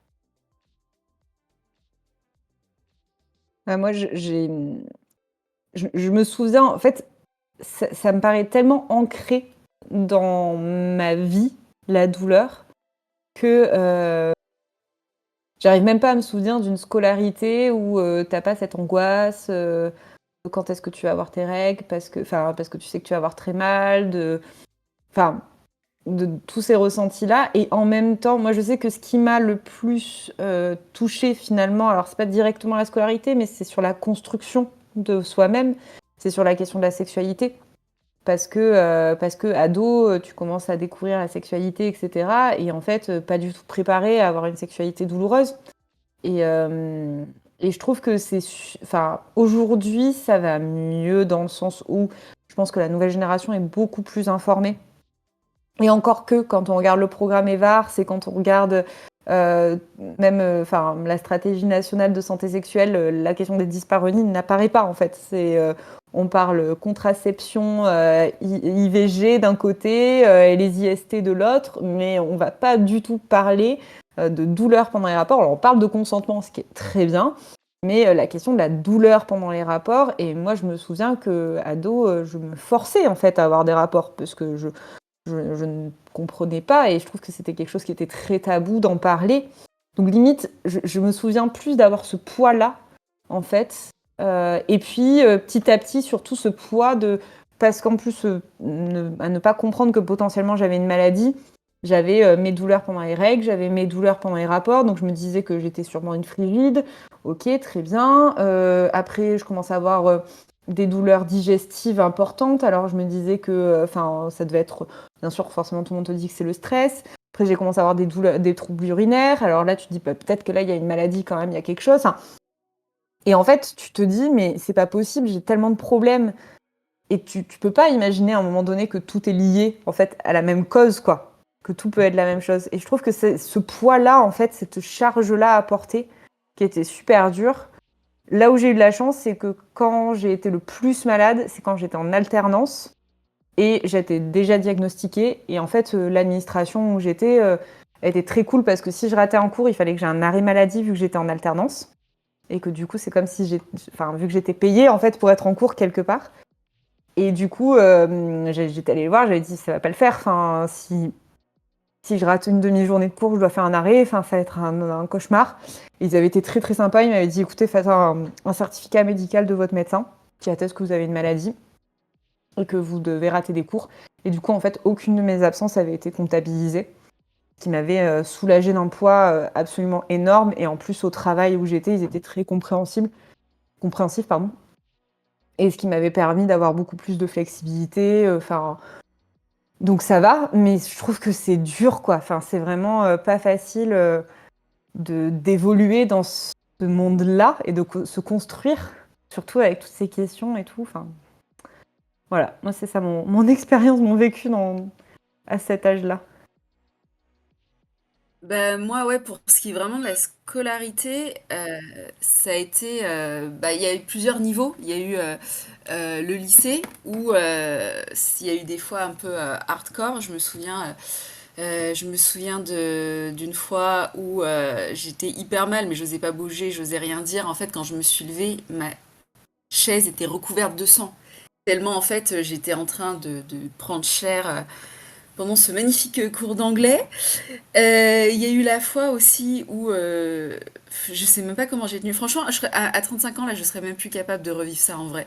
Je pense qu'il y a un niveau que quand on est ado, on est tellement soumis à l'autorité qu'il y a autour de nous que voilà, on veut pas déranger les profs, on veut pas se faire disputer parce qu'on demande d'aller à l'infirmerie ou quoi que ce soit. Donc on dit rien, alors qu'en plus en vrai, c'était une prof adorable et qui savait que si je demandais à aller à l'infirmerie, c'est qu'il y avait un souci. Mais en gros, j'ai quasiment expulsé mon endomètre pas dissous. Donc j'ai expulsé un truc comme ça par un col de l'utérus qui faisait 1,2 mm. Donc clairement, j'ai vécu un accouchement en fait. Si on fait un produit en croix, on a un accouchement. C'est les mêmes douleurs et j'étais mais cramponnée à mon bureau et j'ai pas dit un mot. Et non seulement j'ai pas dit un mot, mais en plus c'était le dernier cours avec cette prof parce qu'elle partait en congé maternité. Et j'ai quand même trouvé la force pour me lever après et aller lui souhaiter un bon congé. Mais ouais, vraiment, ouais, fallait rien dire, fallait rentrer dans le rang et encaisser. En plus, c'était une génération où on disait, bah, c'est normal d'avoir mal. Donc, bah, voilà, j'avais ma prof de sport qui, je pense, avait vécu les mêmes violences et du coup les reproduisait. Et je pense qu'elle le faisait vraiment en pensant que ça nous aiderait. En fait, dans cette optique, euh, en fait, ça vous permettra de vous intégrer à ce monde qui sera pas tendre avec vous, mais en fait, avec le recul et la vision de l'éducation qu'on a aujourd'hui, on a un peu de mal, mais c'est vrai que du coup, son truc, c'était nous crier dessus, bah ouais, moi aussi je souffre et je suis là et vous aurez pas le choix quand vous aurez un travail. Et je pense je pense honnêtement qu'elle voulait nous aider, mais qu'elle reproduisait en fait tout simplement la violence qu'elle-même avait endurée, quoi. L'absence d'écoute, l'absence d'empathie envers ses douleurs, l'absence de solution aussi. Et puis après, il y a eu la fac. Et ouais, je me suis retrouvée des fois, mais roulée en boule dans les toilettes. Je savais pas comment j'allais sortir de là, rentrer chez moi, impossible de bouger. Quand il fallait faire des partiels de 4 heures avec les nerfs de la vessie touchés, c'était hyper compliqué. Et dans l'absolu, on peut demander d'aller aux toilettes, mais dans les faits, on perd du temps par rapport aux autres. Dans les faits, vous avez les surveillants qui font ah, tu veux sortir, nana, tu peux pas attendre. Bref, du coup, il faut trouver des stratagèmes pour faire en sorte d'y aller le moins possible. Et puis, ou alors occulter les signaux de douleur envoyés par les nerfs et réussir à se concentrer sur sa copie. Mais forcément, on ne se bat pas avec les mêmes armes que les autres qui sont dans l'amphi quand on est dans ces conditions d'examen, quoi.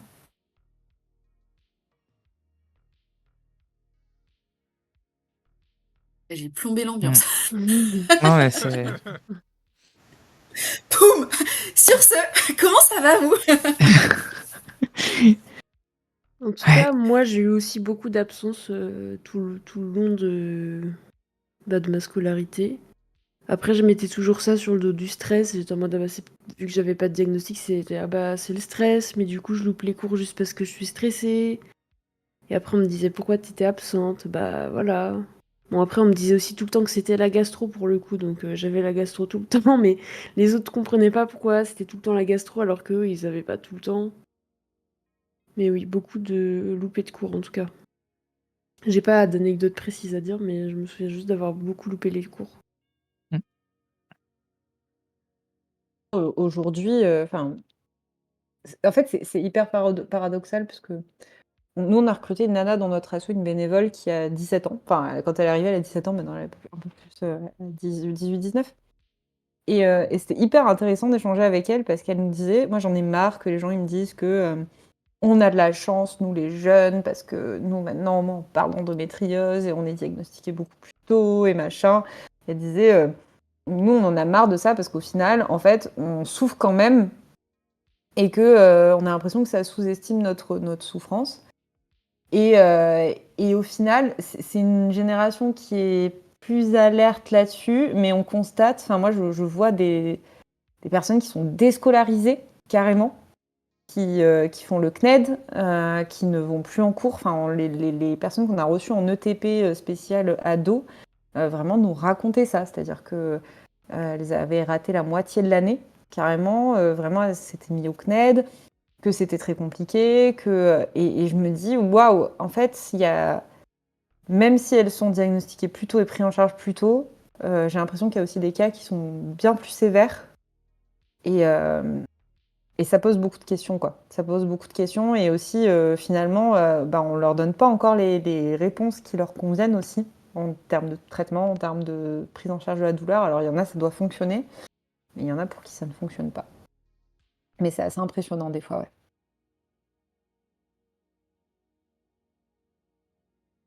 Moi aussi, j'ai plombé l'ambiance.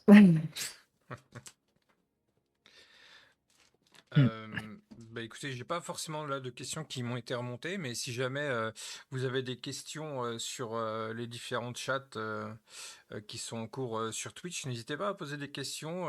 Les gens les feront remonter, que ce soit au psy, à Mako ou moi, ou d'autres personnes qui sont en live qui les feront remonter dans les chats Ouais. respectifs qui participent. N'hésitez pas à poser des questions si vous en avez autour du sujet, ou même globalement autour de l'endo, hein, pas forcément le sujet avec l'adolescence, mais n'hésitez pas à poser des questions. On est encore là jusqu'aux environs de 20h, donc allez-y. Il y a Sianur qui a une question dans mon chat. Elle demandait si est-ce que les gros ballons comme on peut trouver en cours de gym ou bien pour la grossesse, ça peut aider à faire des étirements ou des mouvements pour soulager les différentes douleurs de l'endométriose. Ouais, ça peut. Le mieux, c'est d'avoir vu quand même quelqu'un qui est kiné, spécialisé en périnée, pour avoir les bons exercices à faire avec le ballon. Parce que, en fait, ça dépend. Ça dépend de plein de trucs. Et du coup, il peut y avoir aussi une utilisation du ballon qui peut être nocive. Donc, du coup, c'est de le faire en étant accompagné, ouais. Ok. Merci. Je voulais revenir sur quelque chose que vous aviez dit, du coup que les opérations c'était quelque chose en dernier recours. Étant donné que je me suis fait opérer 2 fois, donc une première fois pour des kystes ovariens hémorragiques, parce que j'étais vraiment plié de douleur et je sais que c'est quelque chose qui a été décidé finalement en mode on va vous opérer en fait. Et que la deuxième fois, c'était aussi à cause des douleurs et parce qu'il y a eu une IRM qui disait que j'avais des endométriomes et de l'endométriose profonde. Ça aurait pu être évité, ça aurait pu être soulagé d'une autre manière. Enfin, est-ce que j'aurais pu garder ces kystes sans souffrir plus que ça? Parce qu'au final, par exemple, on m'a retiré, j'ai gardé mes ovaires, on m'a retiré les ligaments utérosacrés, etc. Enfin, est-ce que ça aurait pu être évité? Est-ce que j'aurais pu m'en sortir sans, du coup? C'est difficile à dire dans le sens où nous, on n'est pas médecin. Oui. Dans les recommandations sur la prise en charge, la chirurgie elle arrive en dernier moment, c'est-à-dire c'est une fois qu'on a tout tenté en termes de traitement. Alors, je sais pas ce que tu as eu, mais je pense Je pas n'ai pas forcément. eu grand-chose. Voilà, Non. donc il n'y a pas tout qui a été tenté. S'il y a un organe en danger, ce qui reste quand même très rare, ça peut arriver, mais ça reste quand même très rare. Alors à part, tu vois, dans le cas d'un endométrium où il est tellement énorme qu'il fait une torsion de l'ovaire et que là, en fait, Oui, c'est vrai que j'avais ça, pour le coup. Voilà. Là, une torsion de l'ovaire, oui, tu es obligé d'opérer parce que sinon, en fait, tu peux faire une hémorragie et mourir. Donc effectivement, là, c'est effectivement, mais l'endométrium devait être particulièrement gros parce que c'est vrai que c'était des gros trucs qui entraînent des torsions. Et la troisième raison, c'est la question de la fertilité. C'est s'il y a un problème de fertilité qui peut se régler par une opération. Et encore là, c'est pas évident parce que généralement, il y a le chirurgien qui se bat en disant moi, je pense qu'il faut opérer, et de l'autre côté, le médecin de la fertilité qui dit non, moi, je pense qu'il faut d'abord faire la FIV. Et ils se battent un petit peu en essayant de trouver la meilleure solution. Mais dans tous les cas, c'est vraiment en dernier recours. Pourquoi ? Parce que quand on opère, en fait, on a déjà un risque d'endommager des nerfs. Puis tu vas, en fait, imagine, tu t'es coupé sur la main. Et puis la douleur, elle s'est propagée sur la main parce que tu n'as jamais pris en charge cette douleur. Et en fait, tu vas recouper autour. Enfin, c'est des tissus qui sont super douloureux, qui sont très enflammés. Donc forcément, on va en fait aller inciser à des endroits où on est très douloureux. Donc forcément, ça peut créer encore plus de douleur. Donc l'autre recommandation qu'il y a en ce moment sur la chirurgie, c'est de dire il faut aussi préparer la chirurgie. Sauf bien sûr dans un cas vital d'une torsion d'ovaire, par exemple. Mais sinon, il faut la préparer dans le sens où on va tout faire pour baisser le seuil de la douleur au maximum qu'on peut. Donc ça peut passer par des cures de kétamine, ça peut passer par la prise de traitement en continu, enfin plein de trucs pour vraiment baisser au max, pour que quand on va aller opérer, en fait le tissu soit le moins inflammatoire possible. Tu me diras pourquoi est-ce qu'on ne reste pas sur ces traitements-là, du coup si on a réussi à baisser la douleur, c'est généralement des traitements qui ne sont pas possibles sur du très long terme. Donc du coup, c'est vraiment sur l'instant T. Donc voilà, c'est difficile à dire. S'il y avait une torsion de l'ovaire, effectivement, il y a au moins une opération qui n'aurait pas pu être évitée.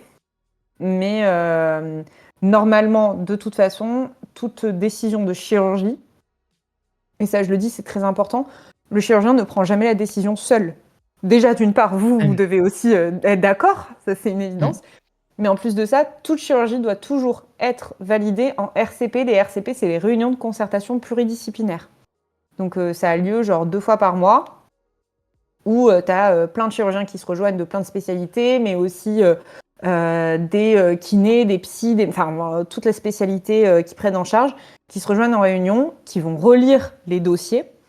Alors, il peut y avoir des relectures d'IRM en direct. Moi, j'ai participé à plein de RCP, donc je voyais les IRM passer, et j'avoue que franchement, c'est dur quand même à lire l'imagerie, parce que des fois, t'es là, ils disent « Ah ben là, le petit point là, ouais, ça pourrait être de l'endométriose. » Ouais, ok, d'accord, on voit rien, mais c'est pas grave.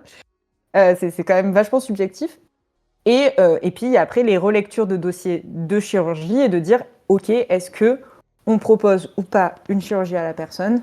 Et dans ce cas-là, est-ce qu'on y va ? Et dans tous les cas, même s'il te propose une chirurgie, toi, tu peux toujours dire « Attendez, je reviens sur ma... » Enfin, non, finalement, je veux pas me faire opérer, ou je veux un autre avis ailleurs. Enfin, voilà. Oui, c'est vrai que, je dis, on n'avait pas tout essayé. C'est surtout que on m'avait donné des anti-inflammatoires, des antidouleurs, ça ne fonctionnait pas, et que j'avais tellement mal que quand on m'a dit opération, je me suis dit, bah, c'est le seul truc qui va m'aider, en fait. Et j'ai pas pensé au fait, la première fois, on m'avait pas parlé d'endométriose. Apparemment, c'est écrit sur le dossier qu'on l'avait mentionné, mais on m'avait pas expliqué ce que c'était. Ça a été mentionné. Et la deuxième fois, du coup, on a dit oui, ce sont des endométriomes et de l'endométriose profonde avec l'IRM. Mais du coup, ce qui avait été fait à ce moment-là, quand j'ai vu le professeur, c'est un professeur apparemment qui est spécialiste de l'endométriose à Lyon, qui a dit oui, grosso modo, on va vous opérer, je vous prescris la pilule juste en attendant justement les réponses de cette réunion, de cette RCP. Voilà. Et finalement, oui, j'ai très vite reçu le courrier qui disait que j'allais être opéré. Et voilà, moi, je me suis juste dit oui, en fait, je vais pas continuer à souffrir comme ça. Mais parce qu'il y a beaucoup de personnes qui accèdent l'opération en se disant ça va être salvateur. Et toi, dans ton cas, en plus, c'est chouette parce qu'effectivement, après, derrière, tu as pris ton traitement hormonal et ça va beaucoup mieux de ce que tu nous disais. Moi, par exemple, j'ai été opérée. Je regrette pas dans le sens où avant l'opération, je pouvais plus marcher. Après l'opération, ça allait un petit peu mieux. Mais j'avais toujours énormément de douleur, en fait. Et moi, j'avais vraiment pensé que j'allais sortir de là et j'aurais plus mal. Et en fait, c'était pas du tout le cas. Et je vois Mako qui dit oui. Je pense que c'est un peu ton cas aussi. Mais en fait, on nous prépare pas non plus à nous dire, bah, la chirurgie, oui, bah, on va vous retirer des lésions, mais c'est pas du tout sûr que derrière vous allez être soulagé. C'est aussi pour ça que, par exemple, l'hystérectomie, c'est un sujet où c'est très dangereux parce que il y a eu des célébrités qui ont pris la parole sur l'hystérectomie en disant ah, ça a été salvateur, machin, etc. Oui, attention, nous, on a reçu des messages de personnes de 18 ans qui nous demandaient comment se faire retirer l'utérus, alors qu'il n'y a aucune garantie, en fait, que ça soulage vraiment. Et du coup, c'est pas évident. Et puis, il faut tomber sur le chirurgien qui sait bien faire les choses aussi, parce que voilà, spécialité endométriose, il n'y a pas de vrai diplôme, hein. Enfin, maintenant, il y a un DIU, un diplôme interuniversitaire depuis 2019. Et du coup, il y en a pas tant que ça qui l'ont suivi. Et en plus de ça, bah, ceux qui l'ont créé, du coup, ils l'ont pas suivi. Enfin, vous voyez ce que je veux dire? Genre, ceux qui sont déjà spécialisés, ils vont pas le suivre. Mais du coup, pour avoir vraiment être sûr que la personne, elle est formée, c'est pas facile parce que n'importe quel gynéco, techniquement, peut mettre sur sa plaque spécialisée endométriose. Légalement, il a le droit. D'accord. Mais Ok. après, derrière, Du voilà, coup, quoi. j'ai une question. Tout à l'heure, vous parliez, enfin, on parlait de dysménorrhée primaire et de l'endométriose. Et on me demande quelle serait la différence avec l'adénomiose et est-ce que Endomine parle aussi de ça, quoi, de l'adénomiose? Ah, l'adénomiose, un vaste sujet. En fait, l'adénomiose, c'est enfin, ce qu'on appellerait de l'endométriose intra-utérine. Donc, en fait, vous avez l'utérus, là, qui est comme ça, on va dire, et donc l'endomètre qui est à l'intérieur. Et en fait, l'adénomiose, c'est quand vous avez des petites cavités comme des grottes qui sont formées dans le muscle utérin. Euh, et du coup, ça peut entraîner notamment des douleurs, ça c'est évident, mais aussi des règles très très hémorragiques.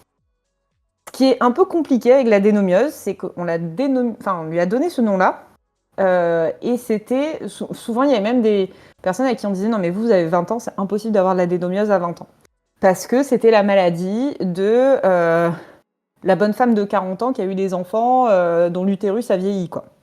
En gros. C'était le vieillissement normal de l'utérus qui fait très très mal, mais le vieillissement, quoi. Et du coup, la personne de 20 ans, c'est pas possible qu'elle ait de l'adénomiose. Et là, ça fait quelques années qu'ils sont en train de se dire, bah, en fait, on s'est un peu planté. Il y a effectivement l'adénomiose de la personne de 40-45 ans qui a eu des gosses et qui, du coup, son utérus a vieilli, qui n'a pas forcément d'endométriose, du coup. Où là, effectivement, par exemple, une hystérectomie peut avoir du sens, par exemple. Parce que c'est vraiment que l'utérus qui est douloureux, et donc ça peut avoir du sens. Et puis après, maintenant, du coup, ils appellent ça l'endométriose intra-utérine pour la personne beaucoup plus jeune, quoi. Mais c'est pas encore hyper démocratisé. On parle encore beaucoup d'adénomiose, et c'est compliqué parce qu'en fait, dans la population générale, c'est encore le mot qui est utilisé. Et en même temps, bah, il n'y a pas vraiment de lignes directrices qui ont été posées. C'est-à-dire, ce que je suis en train de vous dire, c'est ce qui se dit des médecins lors des congrès qui sont en train de mettre ça sur les comptes rendus. Mais voilà, quoi, ils ne sont pas allés beaucoup plus loin. Et du coup, en même temps, on se dit, bah, si on a une personne de 20 ans, mais qui a que l'endométriose intra-utérine, est-ce que du coup, elle a quand même une adénomiose ou est-ce que c'est quand même une endométriose intra-utérine? Est-ce qu'on est sûr qu'elle a pas... Enfin, c'est pas facile. Donc, on en parle. On essaye en tout cas d'expliquer ce petit bordel qu'il y a autour de cette pathologie. Mais c'est très complexe et puis en plus à prendre en charge, c'est pas forcément évident parce qu'effectivement, on peut vite être limité aussi dans ce qu'on peut proposer dans le cadre de l'adénomiose, quoi. Merci Pas pour mal, la je vois si toi, réponse. tu avais des trucs à rajouter sur ça, enfin, dans tes recherches. Ouais, bah moi quand j'ai mis à jour celui-ci là, endométriose que les autres pays ont à nous apprendre, ouais effectivement on a quand même avancé ces dernières années sur l'adénomiose parce que quand j'avais fait ma première version en 2020, enfin il était sorti en 2020 mais j'avais écrit en 2019, on en était au stade où en fait c'était un peu chaque médecin qui avait sa définition de l'adénomiose, donc on me disait mais pourquoi t'en parles pas? Bah ils se mettent déjà d'accord entre eux, puis moi j'en parlerai après quoi, je vais pas déjà trancher à leur place ce que c'est. Et donc là déjà, c'est vrai que depuis 2021, on a un consensus sur ce que c'est. Et après, enfin ce que c'est. C'est de l'endomètre dans le myomètre, ok. Après, le pourquoi du comment, on manque cruellement de recherche, mais je suis tombée sur une équipe belge dont voilà, je reprends les résultats qui creusent vraiment la question depuis bien une dizaine d'années. Et c'est vrai qu'en fait, on se pose la question en fait, entre le lien entre l'endométriose et l'adénomiose, et c'est loin d'être clair. Mais en tout cas, voilà, au moins déjà maintenant on est d'accord sur le fait qu'il y a deux pathologies. Après, c'est toujours pareil, c'est le manque de recherche, c'est le manque d'intérêt, c'est bon bah de toute façon ça sert à rien de diagnostiquer ou bon de toute façon on peut rien faire, qui fait aussi qu'on n'a pas envie de faire de recherche. Hein. C'est un peu le serpent qui se mord la queue. Donc voilà, mais bon, on avance doucement mais sûrement, quoi. C'est encore un peu compliqué. Je trouve qu'il y a beaucoup de fatalisme autour de l'adénomiose, que j'en ai, mais comme beaucoup. Et d'ailleurs, en fait, je dis il y a beaucoup de fatalistes et j'en parle moi-même de mon adénomiose avec énormément de fatalistes de ouais, j'ai de l'adénomiose. Donc déjà là, en fait, ça veut tout dire. Il y a ce côté, ouais, bah ouais, ouais, bon, c'est de l'adénomiose, on le marque dans votre dossier, de toute façon, on peut rien faire, faites avec. Et c'est vrai que du coup, on a du mal à s'y intéresser. Mais du coup, même moi, en fait, en soi, je dis jamais que j'ai de l'adénomiose et quand on me dit comment tu la traites, je dis oh, je fais un package avec l'endométriose. Et du coup, c'est vrai que bah, forcément, s'il n'y a pas d'intérêt, il risque pas d'y avoir de recherche et encore moins de traitement, de prise en charge et autres. Donc c'est un petit peu compliqué. Il faudrait qu'on se motive. J'avoue que depuis que j'ai mis à jour mon livre, je me dis que ouais, il faudrait un peu plus creuser la question. Mais après, c'est toujours pareil, c'est que creuser la question sans matériel, c'est un peu compliqué. Et on voit quand même qu'il y a un énorme manque d'intérêt. C'est vu un peu comme un truc un peu secondaire. Je sais pas, j'ai l'impression qu'on y porte autant d'intérêt que si c'était des verrues, quoi. C'est ouais, bof, c'est un truc gynéco qu'on voit souvent. Bon, bah voilà, quoi. Il y a, il y a un endroit là où ils bossent un petit peu là-dessus. Alors, ils bossent, c'est pas que sur l'adénomiose, mais vraiment sur l'aspect de l'organe de l'utérus, qui est aussi un peu un grand mystère sur plein de points, sur son hypercontractilité ou pas, machin, etc. C'est l'équipe de Saint-Jean à Paris, où ils ont du coup un projet qui est financé par la Fondation pour la recherche de l'endométriose, où en gros ils autopsient des utérus qui ont été retirés, notamment pour pouvoir analyser l'hypercontractilité, parce que eux ils ont une théorie que l'adénomiose viendrait d'un utérus hypercontractile, dans le sens où vu qu'il se contracte trop, en fait il envoie l'endomètre vers l'intérieur du muscle. Et ce qui explique aussi des douleurs, etc. Et ce qui est intéressant, c'est qu'avant de bosser là-dessus, ils avaient commencé à bosser sur un traitement à base de toxines botuliниques, donc de Botox en fait. Alors ça c'est très drôle, parce que quand on dit aux gens, moi j'en ai beaucoup fait notamment, dans l'utérus, hein, pas sur le visage, mais quand on dit je vais faire du Botox, on nous regarde un peu en mode genre ok. Mais du coup, des injections de Botox dans le myomètre, enfin dans le muscle utérin, qui va permettre en fait de figer le muscle et de permettre au muscle d'arrêter de se contracter de façon anarchique et du coup d'être soulagé aussi. Et ça, c'est un truc qui est hyper intéressant, mais très complexe aussi derrière pour le remboursement au niveau de la Sécu, parce que ça demande des études assez longues, etc. Et donc ça se fait de plus en plus, même dans les muscles du périnée et tout. Mais ça, c'est une des solutions qu'il y a, mais du coup qui est plus largement sur l'utérus hypercontractile, qui est du coup lié aussi un peu à l'adénomiose, quoi. Mais alors là où c'est paradoxal, c'est qu'on peut se dire ah, c'est vachement bien si tu veux un enfant, parce que du coup, si ton utérus se contracte pas trop, c'est bien pour éviter les fausses couches, sauf qu'il faut attendre que le Botox soit évacué pour pouvoir tomber enceinte. C'est le serpent qui se mord la queue aussi sur des points comme ça où tu te dis c'est un peu dommage. Mais voilà, en tout cas, il y a des petites avancées là-dessus qui sont intéressantes. Il y a Ghost Story, justement, Tokoy, dans mon chat, qui rebondit sur ce que vous dites sur l'adénomiose, qui disait je me souviens me tordre de douleur et la réflexion du médecin, genre ça va, c'est que de l'adénomiose. Mais en vrai, face au manque de traitement, sauf les décontractants musculaires, j'ai un peu appris à moi-même d'étendre mes muscles.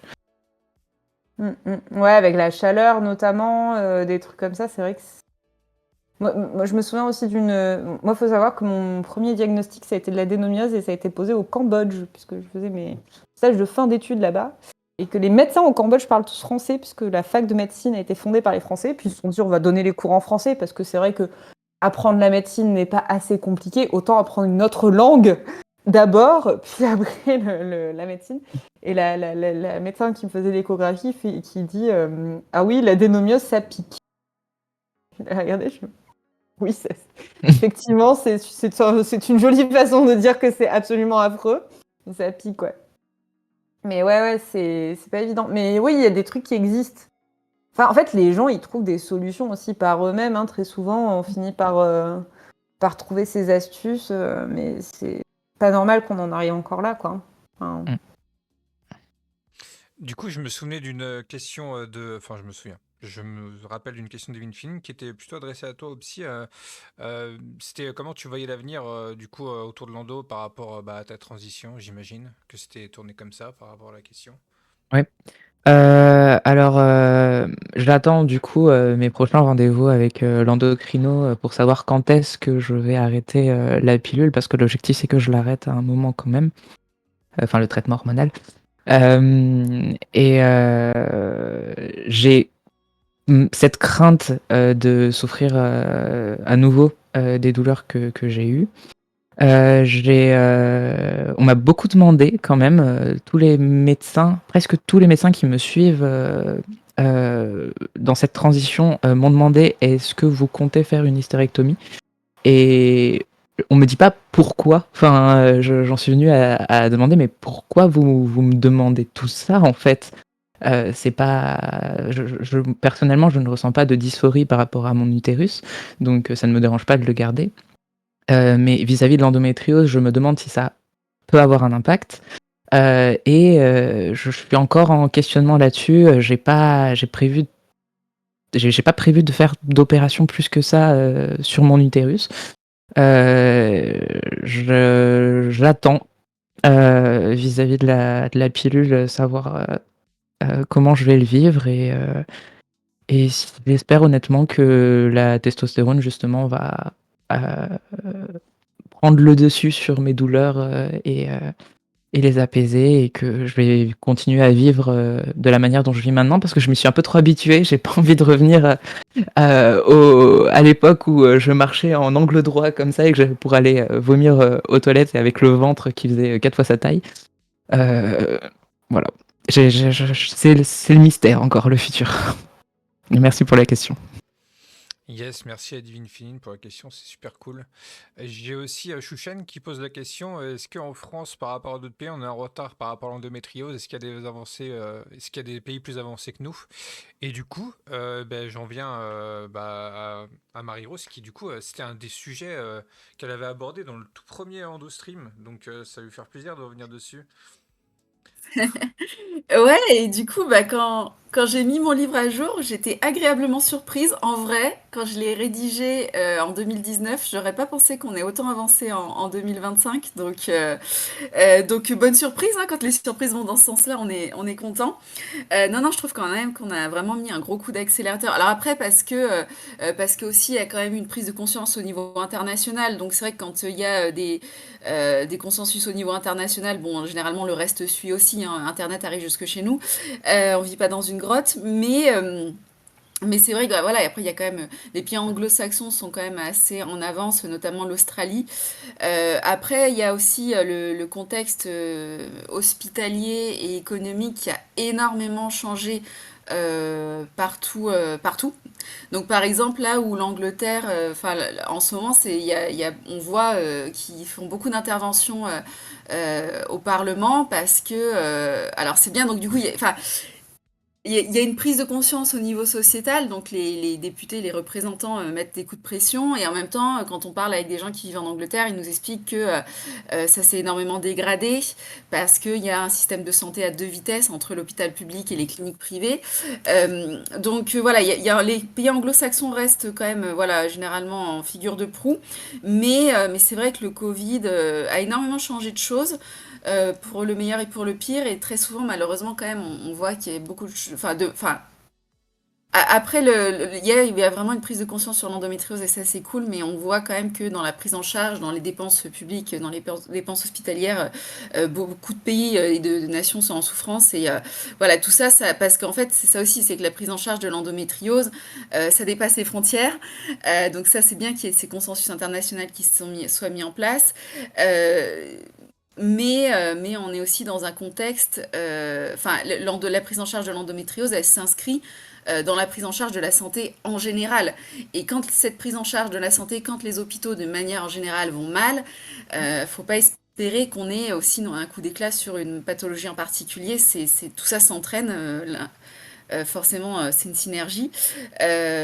Donc voilà, c'est tout ça qui rentre en ligne de compte. Mais en tout cas, je suis quand même, enfin, quand j'ai mis mon livre à jour, là, j'ai mis à jour cet été. J'étais quand même assez bluffée, hein. Je trouve on a quand même vachement rattrapé les retards qu'on avait, donc ça c'est plutôt cool. Et puis de voir qu'il y a des programmes de recherche qui se font aux quatre coins du monde et que maintenant les liens sont bien faits, c'est génial parce que ça veut dire aussi que on est moins isolé, qu'il y a plus de force de frappe, que on peut, les financements sont difficiles à trouver, donc si les recherches qui sont faites à un endroit peuvent servir à tous, c'est quand même cool. Voilà, j'espère que je suis claire parce que on est en fin de mois de mars, donc je suis très fatiguée. J'espère que mes phrases sont compréhensibles, Oui, mais totalement. voilà.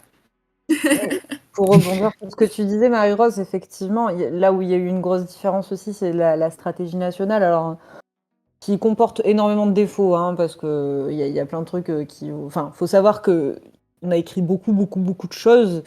Tout n'a pas été retenu, malheureusement, des choses qui, moi, me paraissaient absolument indispensables. Mais c'est sûr que ça a permis aussi de mettre un coup dans la fourmilière dans un contexte économique au niveau hospitalier très compliqué post-Covid. On a eu de la chance d'avoir des budgets conséquents débloqués région par région pour qu'il y ait de l'organisation territoriale, de la formation de pros de santé qui se mettent en place, etc. Et que ce budget soit d'ailleurs renouvelé tous les ans. Bon, là on s'est fait un peu avoir, c'est quand même que de base il devait y avoir 30 millions pour la recherche dans l'endométriose. Finalement, on part à 14,5 millions sur endométriose, 15,5 sur la fertilité, et puis bon, on sait pas pourquoi, on a perdu 5 millions sur la route entre 2023 et 2024.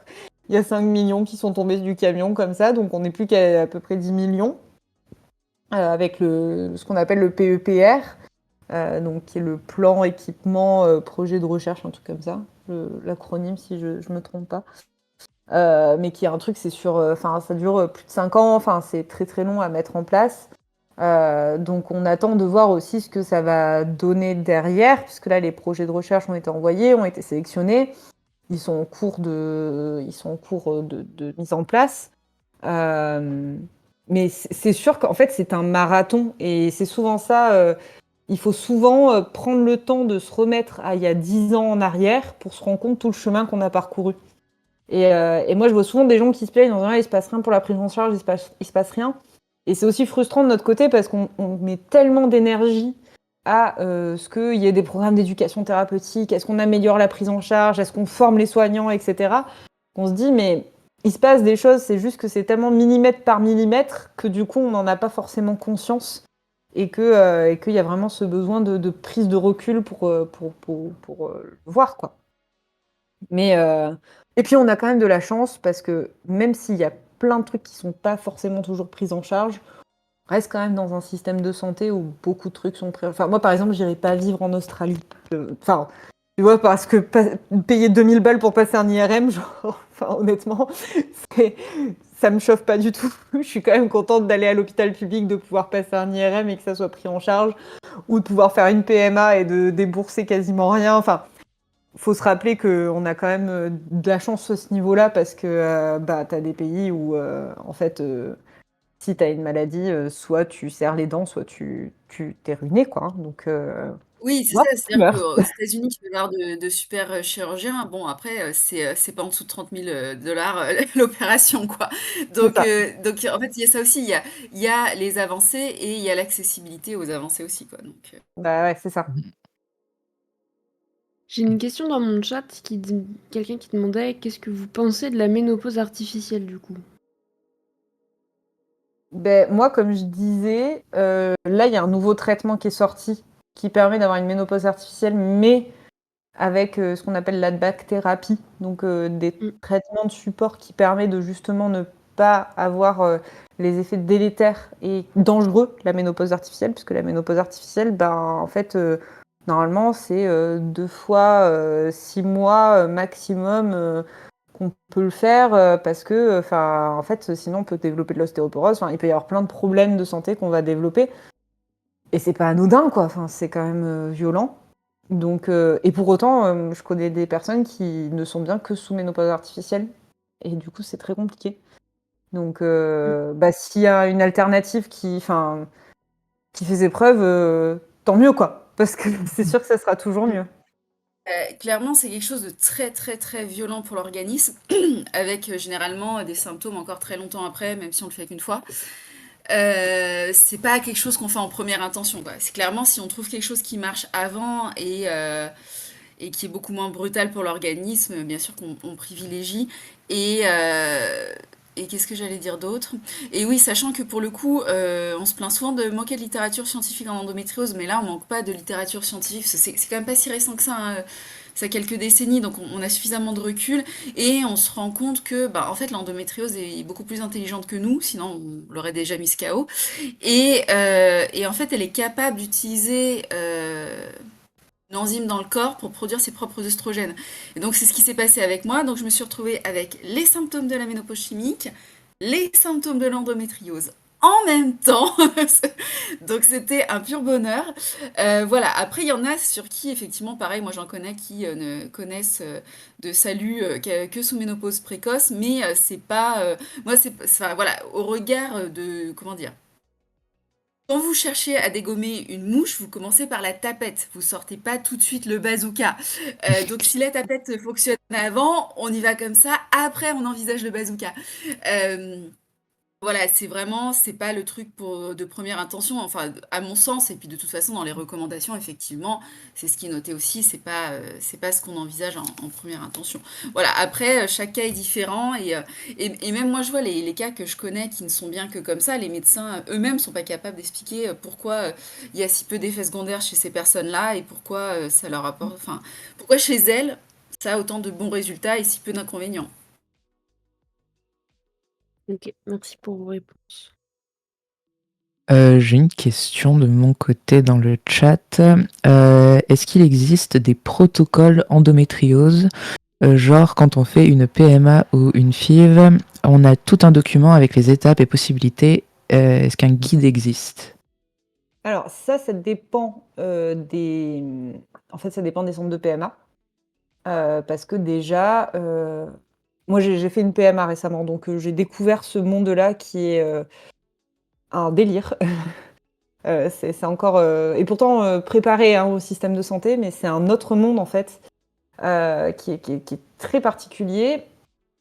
Et en fait, ça dépend tellement de ton cas personnel, parce qu'il y en a qui vont juste faire une STIM, il y en a qui vont faire une STIM plus une FIV, il y en a qui vont faire... Enfin, et puis selon le médecin, tu n'as pas le même traitement, c'est pas toujours la même chose. Selon les centres de PMA, ils vont utiliser une application, d'autres qui vont t'appeler. Enfin, chaque centre est différent. Donc, tu as des médecins ou des centres de PMA qui vont te donner justement un guide en t'expliquant chaque étape, etc. D'autres, beaucoup moins.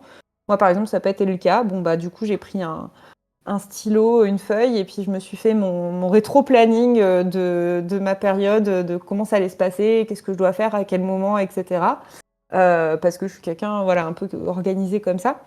Mais c'est pas évident. Nous, on travaille beaucoup avec le collectif BAMP, qui est donc une association spécialisée dans la question de la fertilité.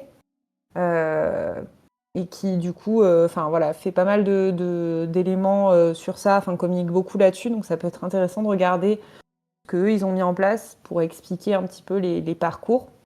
Euh, mais c'est tellement en fait du cas par cas que du coup c'est difficile de pouvoir faire un truc qui marche pour tout le monde, quoi.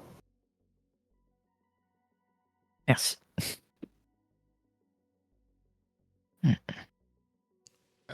Du coup, s'il y a encore des questions qui arrivent, encore une ou deux questions qui arrivent, let's go. Sinon, après, si vous avez encore des sujets à aborder, vous quatre entre vous, n'hésitez pas. Et 20 heures approche doucement, mais si vous voulez rogner un peu, il n'y a pas de problème. Tant que vous avez des échanges, des choses à vous dire, moi, ça me va. À dire peut-être un truc bidon, mais Je souhaite beaucoup de courage à toutes les personnes atteintes d'endométriose parce que je sais que je suis privilégiée. Je n'ai pas mal, je n'ai plus mal. Mais pour d'autres, c'est pas le cas. Ils n'ont pas de traitement qui leur convienne ou qui fasse effet. Et voilà, je tenais à dire ça. Moi, j'ai un traitement qui me convient, que je supporte très bien et tout. Et je ne sais plus ce que c'est que d'avoir mal. Et courage à toutes les personnes justement qui continuent aujourd'hui à avoir mal. Merci pour ce message ultra bienveillant. Moi, je top ton message en disant que si aujourd'hui vous avez très mal, sachez que il y a vraiment plein de solutions. Il y a des trucs des fois qu'on n'imagine pas forcément, qui sont moins connus, etc. Euh, et, euh, et on peut quand même retrouver, enfin, on peut arriver à baisser les douleurs. Alors, des fois, elles disparaissent pas complètement, mais on arrive à trouver un bon équilibre.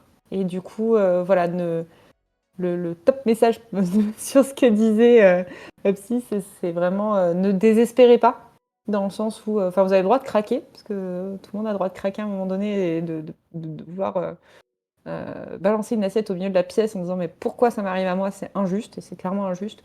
Mais par contre, ne désespérez pas parce que il y a vraiment, il peut y avoir de la lumière au bout du couloir, quoi.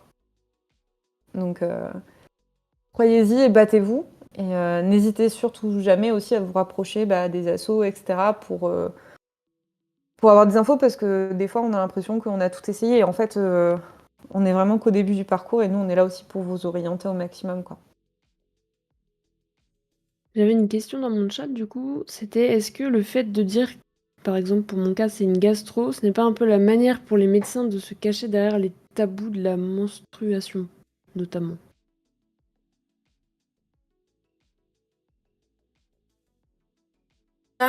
Ou la peur tout simplement de dire je sais pas. Ça Ouais. mais même quand on en parle avec les soignants eux-mêmes, généralement les soignants qui viennent à nos événements, c'est des soignants qui ont même qui ont fait enfin voilà le cheminement intérieur nécessaire pour se rapprocher des patients, ne pas se sentir en échec, ne pas, enfin voilà.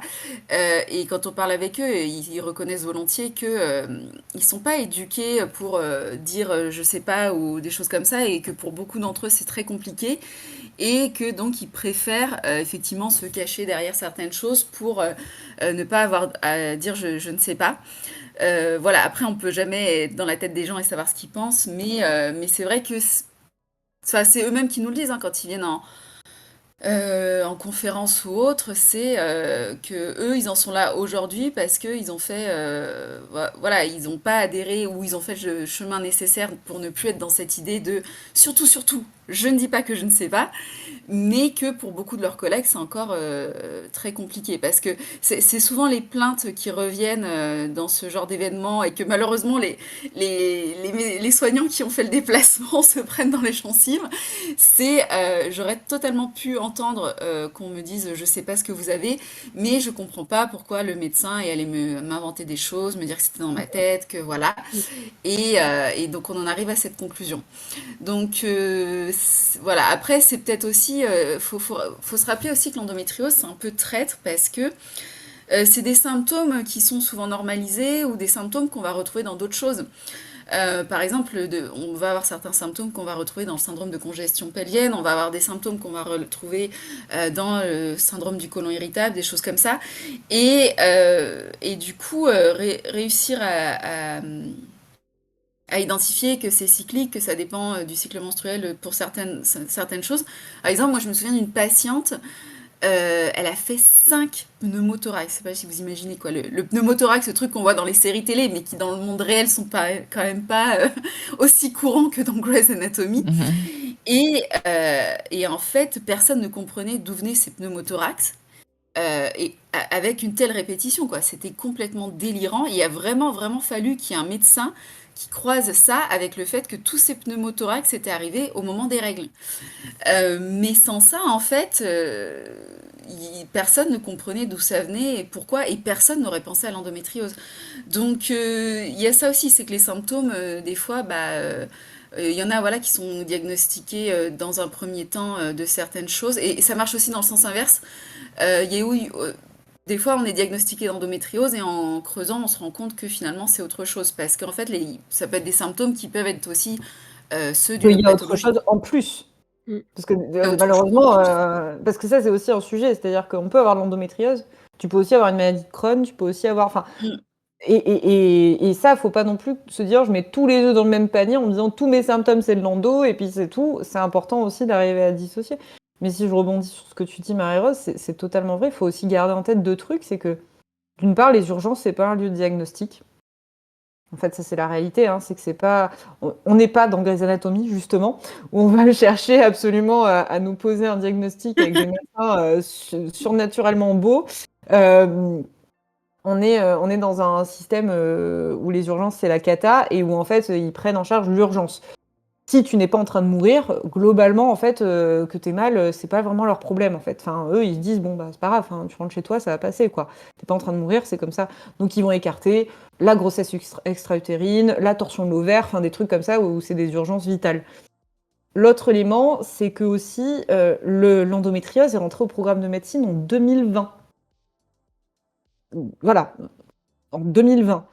Moi, je commence à rencontrer des internes qui commencent à finir leur internat, qui ont découvert l'endométriose en 2020 pendant leurs études, et je vois bien que c'est pas pareil. Parce qu'en fait, ils ont quand même s'ils sont pas allés dans un truc hyper approfondi, mais ils ont quand même la base, quoi. Et du coup, ils ont pas la même approche. Enfin, et ils vont se remettre un peu plus en question aussi parce qu'ils ont bien compris que c'était un truc vachement complexe et qu'ils n'avaient pas forcément toutes les clés pour ça. Là où des internes il y a 10 ans en arrière, attention, c'était pas ça. Hein, donc, c'est progressif aussi. Hein, c'est progressif, mais ouais. Donc, ouais, le tabou autour des règles et de la menstruation, ouais, ça y est, mais c'est aussi vachement normalisé. Hein, c'est ça aussi. C'est juste de dire, oui, bon, c'est normal et puis c'est tout, quoi. Merci pour vos réponses par rapport à ça. De mon côté, j'ai pas d'autres questions dans le chat en tout cas. Moi, j'en ai pas vu non plus, là. Moi non plus. Ok, bah, si vous voulez, on peut conclure là-dessus. Sinon, si l'un ou l'une d'entre vous a encore un sujet à aborder, on peut. Sinon, on peut conclure là-dessus, c'est comme vous voulez. On peut conclure, hein, si C'est vous bon de voulez. mon Ouais. côté. Et 55, on peut conclure en 5 minutes. Hein. Ouais. Bah oui, ouais, c'est vrai. Donc, du coup, bah, je vous remercie tous les quatre pour ce talk. Je pense que c'est l'un des plus intéressants qu'on ait eu depuis les 4 éditions. Je suis très content de celui-ci. Bah, je suis content de tous, hein, mais c'est vrai que celui-là était particulièrement cool à suivre. Je pense aussi pour les autres sur les chats sur Twitch. Et aussi en rediff, parce que je le rappelle, moi en tout cas, je rec bien évidemment le talk. Je le mettrai sur ma chaîne secondaire pour que les gens le diffusent. Et je le donnerai aussi à toutes les personnes qui ont participé pour le partager aussi dans leur réseau. Pour transmettre tout ce travail de sensibilisation que vous avez fait ce soir. Donc merci à tous les quatre, ça fait plaisir. Donc du coup, je vais vous laisser à tour de rôle faire votre conclusion, puis on va continuer notre event de notre côté sur Twitch. Ouais, merci d'avoir été là et d'avoir expliqué votre travail, de nous avoir éclairci sur nos doutes et puis d'avoir écouté nos témoignages et rebondi dessus. C'était super enrichissant, très très chouette, très très chouette moment avec vous. Et merci. Voilà. Bah, merci pour ces 2 heures de partage là, c'était hyper intéressant et qu'on puisse aussi repartager nos expériences et se dire qu'on n'est pas tout seul aussi. C'est ça. Voilà, merci pour tout. Moi, merci pour l'invitation. Et puis, si vous nous regardez et que vous vous sentez peut-être dépassé par tous ces symptômes, bah, j'espère que ça vous a donné un peu l'espoir, des pistes de réflexion. En tout cas, vous n'êtes pas seul et même si on n'a pas de solution miracle, j'espère qu'on vous a donné l'espoir de trouver des petites adaptations, des petites choses à mettre en place au quotidien pour vivre bien. N'oubliez pas que le savoir, c'est le pouvoir. Plus vous en savez et plus vous êtes acteur de votre parcours de santé. Donc voilà, j'espère que ça va vous a donné un petit peu d'espoir. Merci à Ouais, toi. merci beaucoup pour l'invitation. Merci de soutenir l'association et d'organiser cet événement voilà, tous les ans. C'est vraiment super chouette, comme quoi il y a tous les moyens sont possibles pour soutenir l'endométriose aussi. Et puis, voilà, effectivement, si jamais vous avez besoin, n'hésitez surtout pas à contacter l'asso. Nous, on est là aussi pour vous accompagner, pour répondre à vos questions. Et puis, n'hésitez pas à nous rejoindre aussi sur nos prochains événements, nous rencontrer en vrai, faire des trucs avec nous, avec grand plaisir. Merci. Je précise aussi que je mettrai en lien de ma vidéo en description les liens vers les réseaux d'Endomind, vers les réseaux d'Opsy et d'Amaco, mais aussi de Marie-Rose Galès. Donc si ça vous intéresse, vous pourrez aller les rejoindre sur ce qu'ils font aussi. Merci beaucoup. Merci, bonne soirée. Merci, Bonne Oui, soirée. bonne bonne soirée à vous. soirée. Désolée.